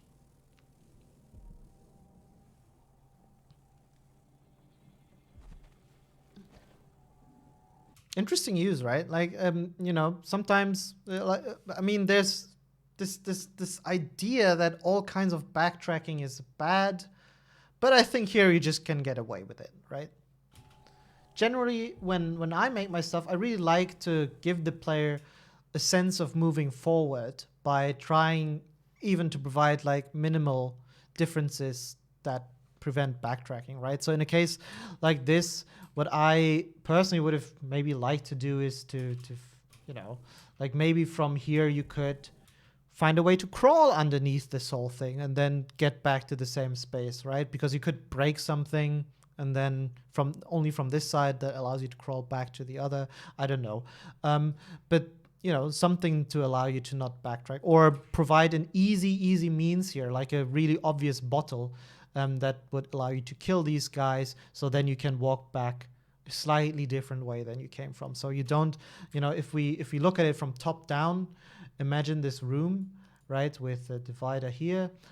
What I did now is basically I went up here and then I turned around and I walk back, right? And this is okay. It's not a big deal, really. It's not a big issue. But personal preference for me is to try to keep the player moving forward. And I kind of would have thought this was a bit nicer, right? It's just a tiny little touch. There's, of course, in the end, it doesn't make a huge difference. But we know it's the sum of many, many small parts that create the overall big picture.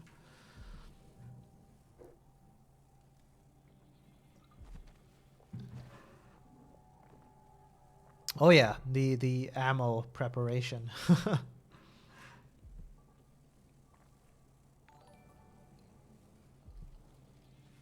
Okay, so I progress. I'll skip ahead a bit.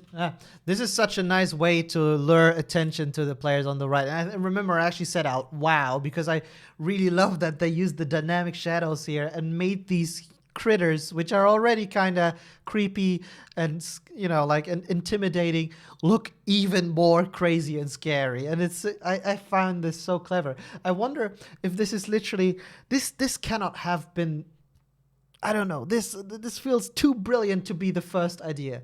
Like either the guy who made this or you know, or the woman, whoever, like, either whomever made this is like a fucking genius and had like the stroke of brilliance. Or this came through in development. I could easily see this also almost being like an accident where you know, you place a light source and you realize, holy crap, man, these dudes throw a huge shadow. That is so cool. Let's use that, right?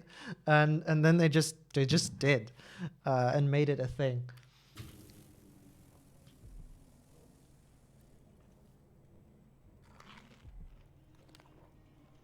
This is just loot passage. So, but yeah, this is just to give a bit more believability to the space, right? And the way this room functions. It's not just a staircase, but it has like a path where people would have come from. This is the front door, basically, right? Man, this is so cool. Like this shadow, that's so great. I love it. And again, like the way this is set up, it's like a huge lore, right? I don't think I need to explain that much more. Fucking brilliant, these guys.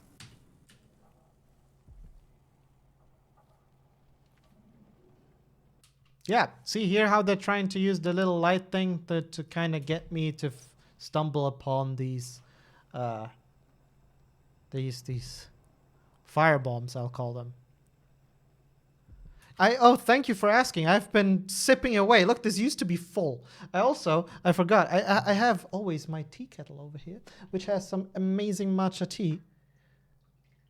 And a good call. Like, I actually see it's still hot. It's actually, oh, this, you can see that it's actually stained. I've been using this cup all day. Oh, there's something so good about hot tea in the evening. I don't know. Something so crazy comforting.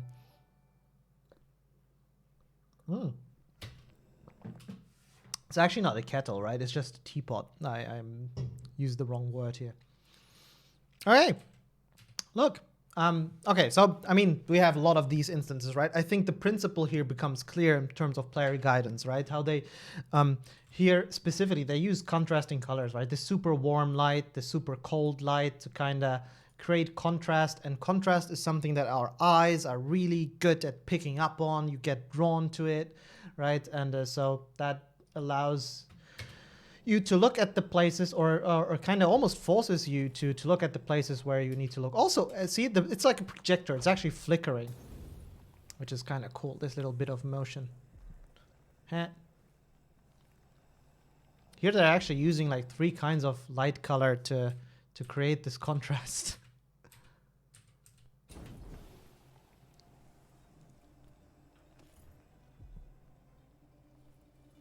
All right, yeah, I'm burning the things. Which is sort of, in a way, I wonder if that was designed to be this way, where you find this obstacle, they're like, oh man, I can't solve this, and then you find the solution just a second later, so you turn around and then apply it. Not sure, because in the end, I ran out. I ran out of bottles, right? I didn't have enough. By the way, I think this is like a really cool little trick, you know, like it's not a huge thing, right? But it's a nice reminder that we're still in the world, right? And it's this whole thing, we were talking about loading screens earlier, right? It reminds you that it's the same space, the world continues outside, right? It really grounds you and makes you feel a bit more immersed, I think. I don't think it's big enough, and you know, you're at the stage in the game where you can really understand, okay, if I look through it, oh, I see that building, so I'm in this relationship, right? Because otherwise it could be used that way, certainly, but I don't think it really works well just for that sole purpose here. Doesn't need to. Okay, I wonder if I can do stuff with these. Yeah. Here, actually, the loot item also does a great job of sort of catching the player's eye, right? If you hadn't, I'd wonder if you don't lock on the bone charm, if it's then visible at all. No, it doesn't seem to be, because otherwise I would see a ton of other bone charms around, right? So it's cool lure to get the player to still want to walk here, even though if you don't have this locked, and then accidentally stumble upon the bone charm. Oh. It's really threatening use of the... This is such a cool location.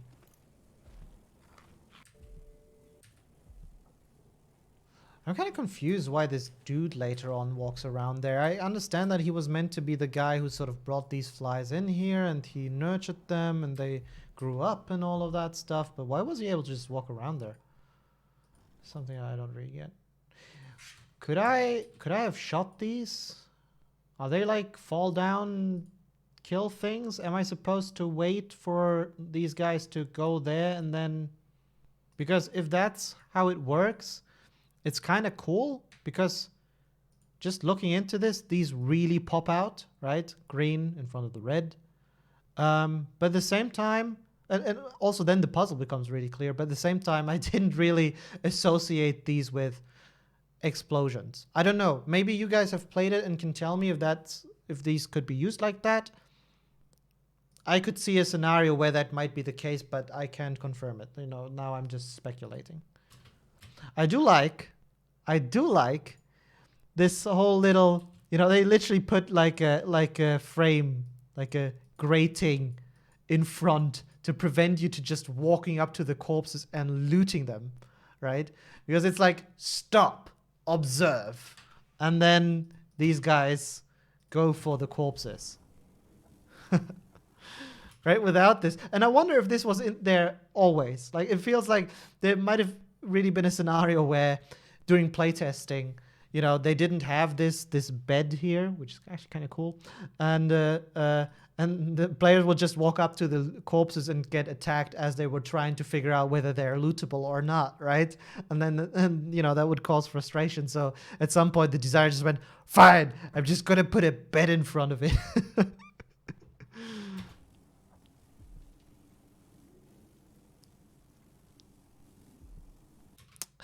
Yeah, the bed is in the kitchen. But that's normal, right? Like, no, it's fine because I'm a designer. I make this shit. It's a small house. These people, the bedroom is also the kitchen.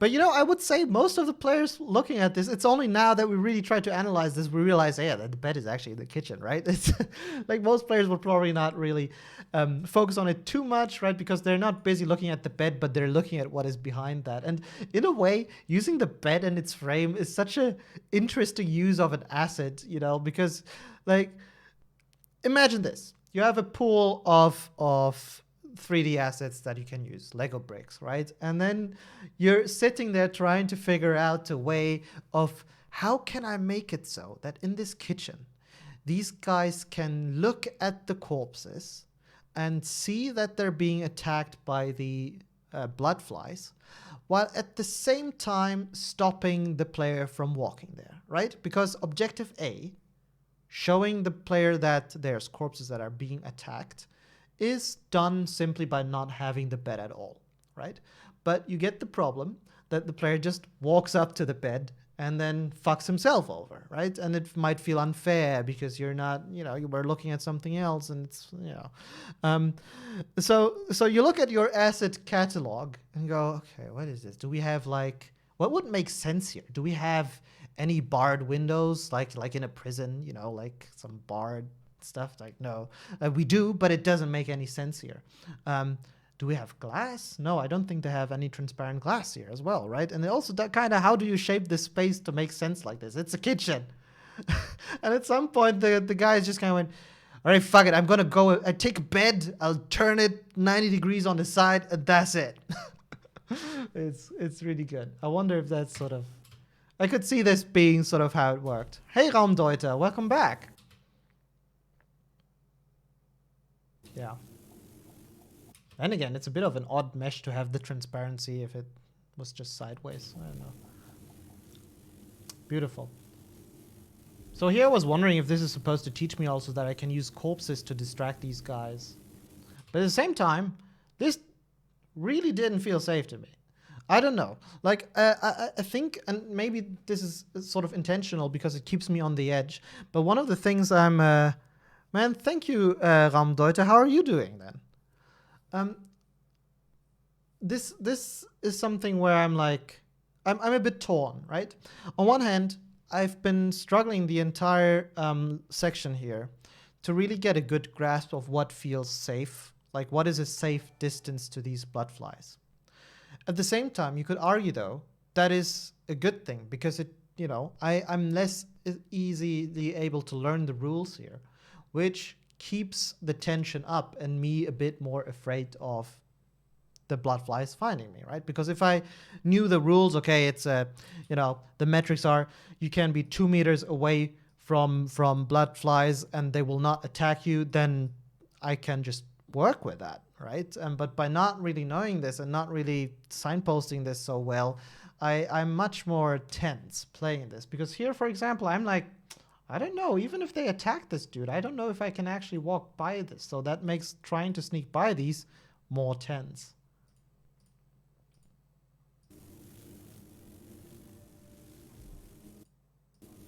And see, this is like one of these moments which you could easily, you know, like you could argue also, nah, they just didn't do a good job at signposting or explaining to me how you know, the distance is. But really, you know, it's not always as clear cut, right? There's always sort of like different answers to this kind of scenario. And I think here I'd give them the benefit of the doubt, given how brilliant everything else was that was been leading up to this, right? And even here, the amount of detail in the design and the art is just staggering. Like how they're, you know, like this would already be clear-cut enough as a passage, right? But they're going a bit beyond, applying some environmental storytelling by adding some debris to showcase, okay, this is all broken. But at the same time, this is almost like a little ramp, right? And this ramp is telling you, okay, here, this is the passage. Go out through here. And I get to eat some bananas in case I got damaged by these guys. Okay, let's wrap this up real quick.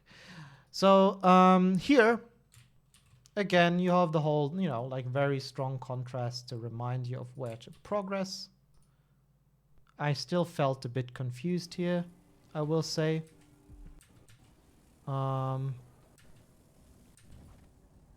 Mainly because going through this, we're jumping ahead. Going through this felt like it should have been a dead end sooner, right? So, and it's sort of almost like this in the initial level, the first level, where we thought about these bubbles that sort of lead to somewhere entire places and get me far away from my main path, right? So that kind of felt like this here, and I was a bit surprised, but ultimately it leads to the sort of climax, I suppose, or I see now. So this building has two purposes, really, right?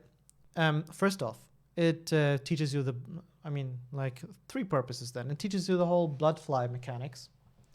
But also, it serves as an alternate passage by the wall of light, much in the same way than in the first level, where we had these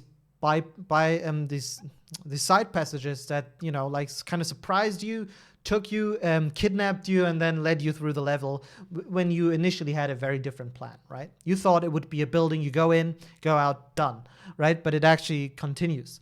And so this purpose, you know, it tries to portray by highlighting this main path. But then it also has this other purpose for itself as a little side location, trying to tell a story, right? So here we're now walking to the optional climax of this place, where we learn what the heck actually happened here. So that's why it's a bit, you know, out of the way. Yeah, this mirror and the light really worked well in kind of making me look at it. And it's not a mirror. It's actually the aquarium where these guys are in. But I thought it was a mirror. And I see that passage over there on the left. And I go, okay, fine. And then this dude fucking walks out and scares the shit out of me. All right, I want to skip through this because this is pretty much more of the same. I burn everything.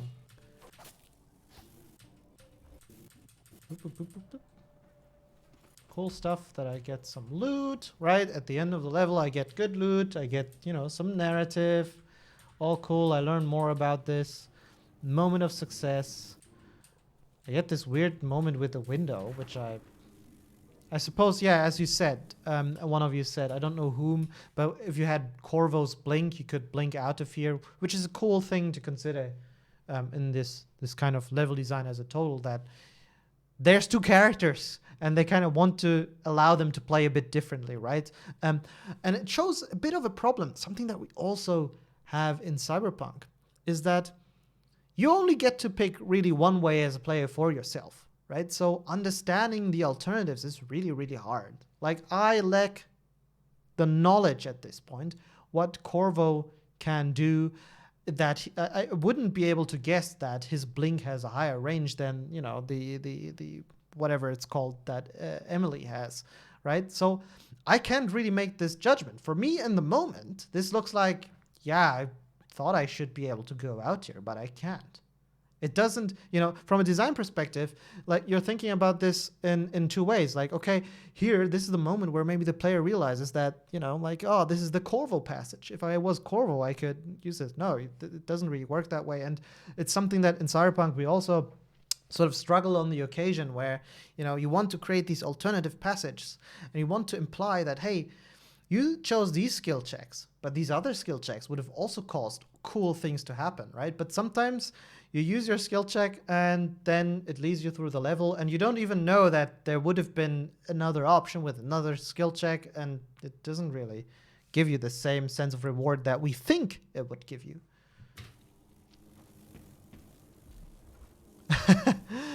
Yeah, sure. We'll do. You're allowed to use a calculator, and you can use Google. We'll be a bit easy here. You know, it's been the pandemic, so schools has been a bit of a difficult topic for many, I know. But otherwise, all the rest you need to do yourself. No talking amongst each other.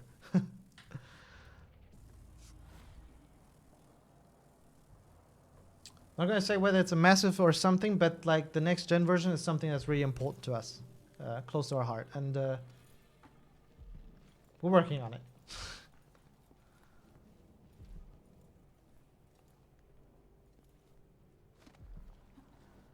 I like how I can take the bottle with me and just like, yeah, I have my fire bottle. I'm armed. Okay.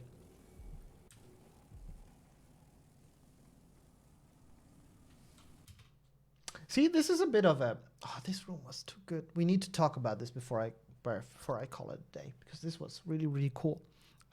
Cool little elements happening here. But it kind of goes also to show how, as a player, you only have limited attention span. And this is something as a designer you need to be aware of, ideally. It's not something that, like, even myself, I always manage to, you know, be fully aware of.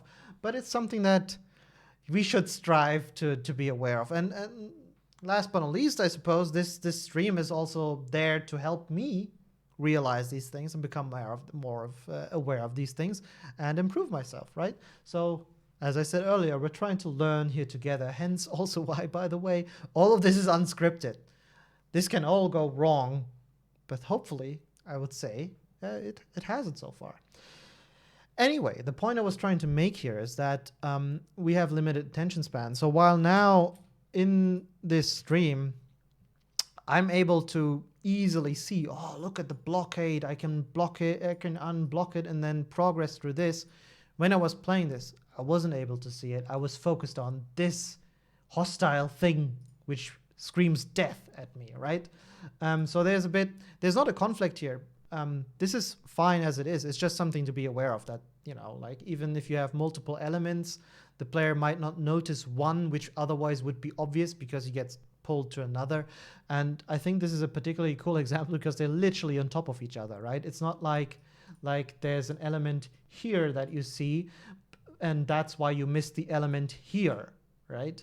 But they're literally in front of each other. It's fascinating.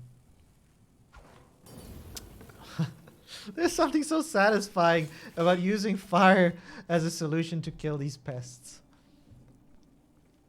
Okay. I think yeah. Okay, I was trying to look for solutions here. The reason why I wanted to look at this room or this and talk about this specifically is because it has this very interesting sort of... It showcases a bit what we call, I suppose, what you could call a bounce in the industry. I think I'm checking this later on. Right, I go back to the staircase. Let me see.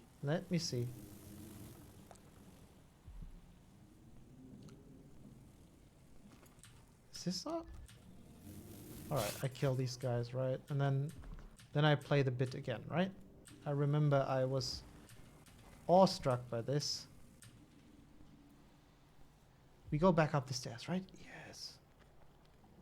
All right, we pretend. Okay, so we go down, we come down the stairs, we kill the thing, and actually at this point I did break the thing, or the bars already, right? But what kind of happens here is that you are invited to go straight, right, by shape of everything here, which is a dead end. So I walk down the staircase here, right? Even if I had missed this on the right, it wouldn't be a big problem because not only is the space really small, but the level is kind of working on getting me to this in steps, right? So first off, I'm invited to go in here. I'm like, oh yeah, cool. You kill the things, you loot stuff. But it's a dead end, right? You do this, you turn around 180 degrees. And now you have a different view, right? What was previously hidden as a passage is now visible. Now that might seem obvious because we're changing perspective, but from a design point of view, what we're really doing is like a three-way turn, right? When you're trying to park your car.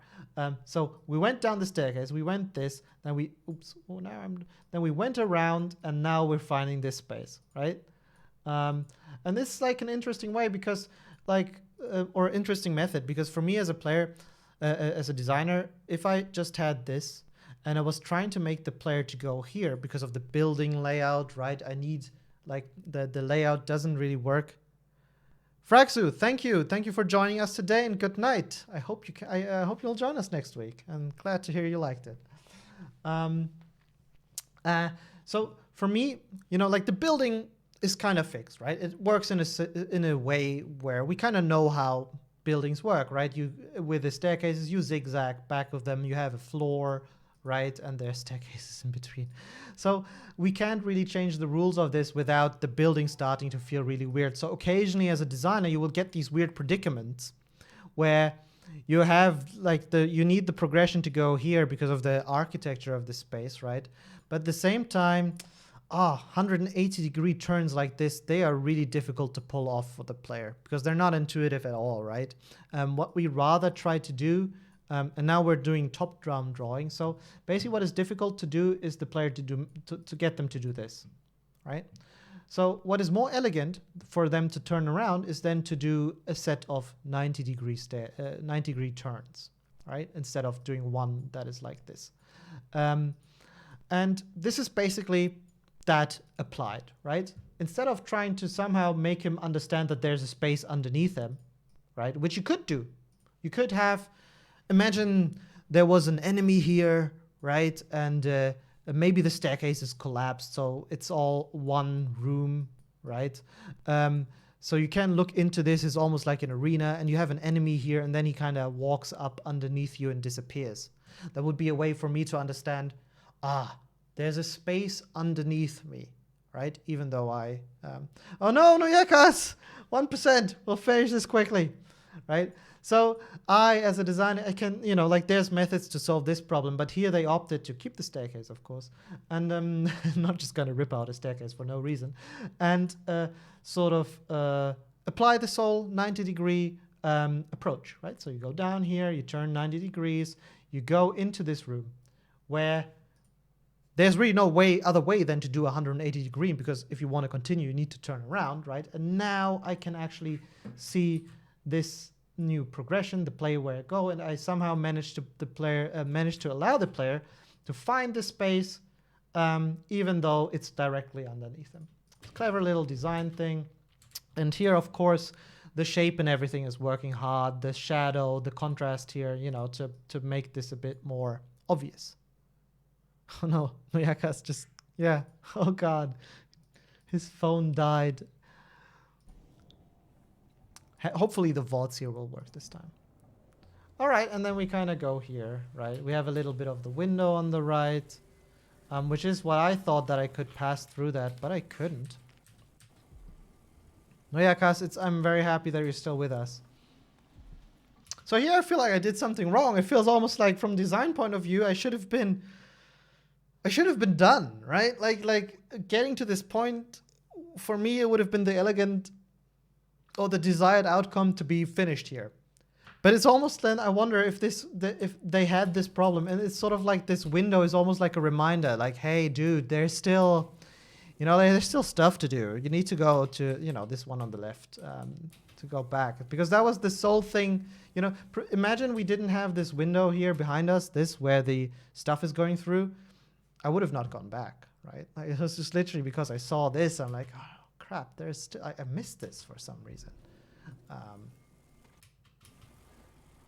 And actually, holy crap, we were to this place, and that's where I ran out of fire bottles. I ran out of fire bottles. Man, this is really... Good night, Nojakas. Oh no. Thank you for coming and checking this stream. May your phone rest in peace. Wait, you found the charger. Oh, sorry. Oh, man, this is all It's all so dramatic. So see, I wonder. Now, I'm not saying this is how it happened, but this is sort of how a designer might have tackled this problem, right? So he only wants to provide a limited amount of fire bottles in the room previously, for whatever reasons. You know, it might be because players supposed to be resourceful. Maybe there's a weird limitation of how many fire bottles you can have in one place. I don't know. It might just be a thing, right? And so doing playtesting, they've then find out that, man, there's people who use their fireballs in a weird way and they run out, so they can't actually get this thing, or for whatever other weird reason, because they don't use the heart here, so they're not aware of the rune, and the rune is hard to see, blah, blah, blah. They end up at the end of the location without finishing it properly. So, you know, what could a clever designer do? Maybe provide a window like this, which is, again, by the way, a bed. It's it is their one asset that they realized. It allows us to create transparency where in a place where we couldn't have windows, while still being a barrier. It's super cool. And so sort of they might have, you know, try to add this level of transparency, allowing the player to look back and understand, oh God, what is going on here? You know, I missed something, to kind of nudge the player, make him aware of that he missed something, so he doesn't go out without having finished this location. Man, I feel really humbled by that, Noyakas. Noyakas? Ah, Noyakas, I'll say. Okay. Really, really cool. You can, you know, I like when you can sort of see how maybe what the process behind it might have been, right? But the beds being the dividers and like the dividers that you can see through, but that block the player, that's just such a cool thing. Okay, so we finish there. I do this, then I go back. It's not a big deal. And I finished this. I think this is it. I think this is it. I think we solved this. I think we did this. Good. How about some tea? How about some tea? We'll do a couple more minutes of questions, and then we'll say nighty night. I will say this already went quite a bit longer than I anticipated it to be, which is not a big deal. It was a lot of fun. I hope it was also for you guys. Fotsikos.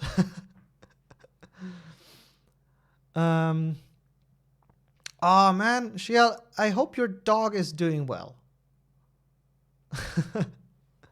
We'll close this down soon, so we won't let your, you know, dogs need attention. They're amazing creatures, and I'm sure so is yours. So I don't want to be the one that is to blame for the dog not getting the attention it needs, especially if it needs to go on a walk.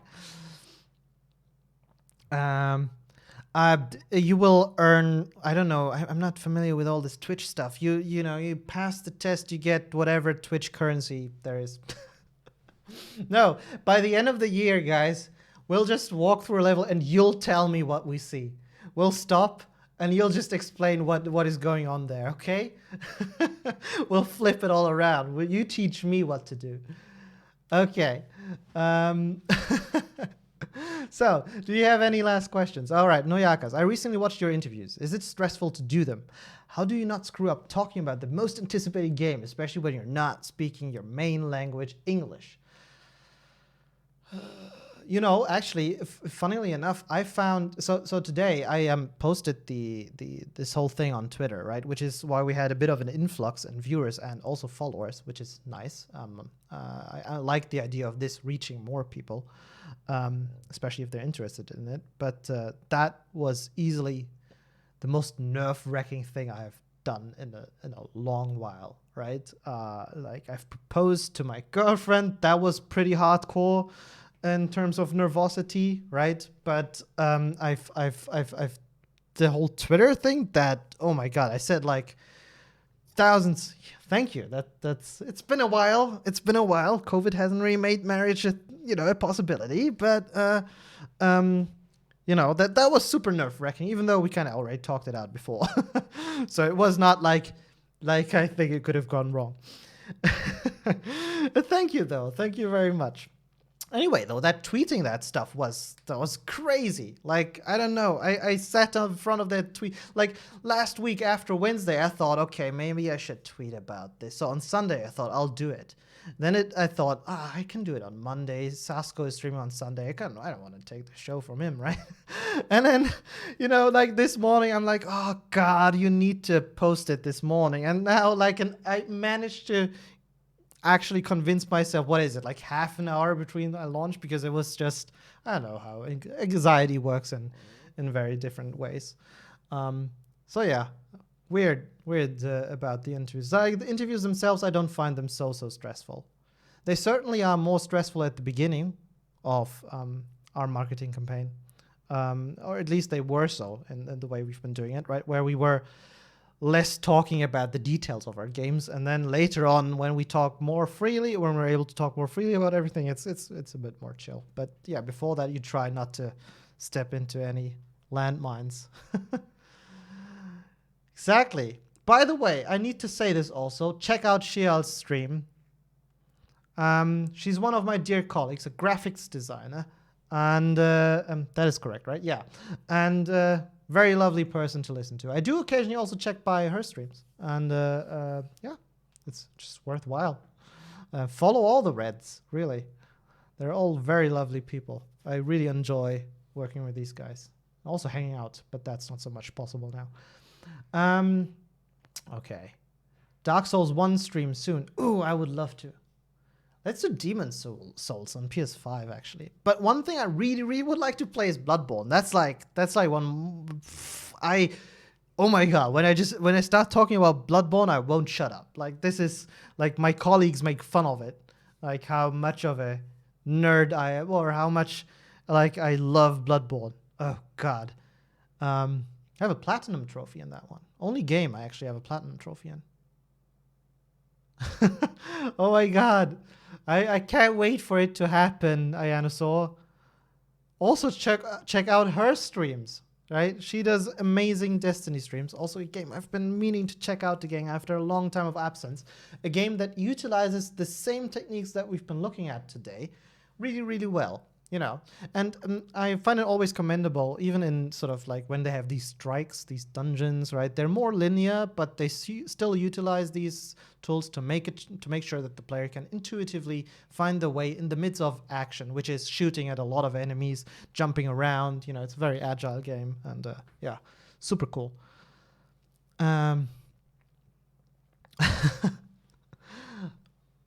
If you're blushing, imagine me, like my tattoo actually, like this is actually not red. It's just me blushing.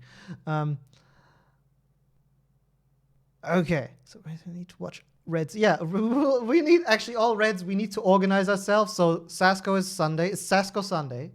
Oh God, I need to move to Monday. So it's Miles Monday, I suppose. And then, each Red gets like their own day. Shiel Saturday. And then we just do like the Red stream all the time. We make our own channel, like a TV channel.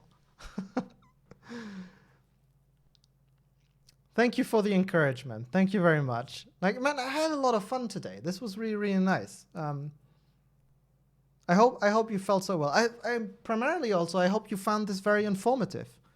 I certainly feel like I've learned quite a bit about how these guys have been tackling their game design, also how they prioritize. And, it's crazy. These guys have, their levels, right? Like, this is where you see what happens when you have, let's say, smaller, like a smaller world that you can apply more polish on. Right? Because like open world games always have this difficulty. They're huge, and there's a lot of factors that go into making these. There's a lot of variables. The players can go from any direction, all of that, and so it's harder to control. And once you have like you put a box around it, a frame, right?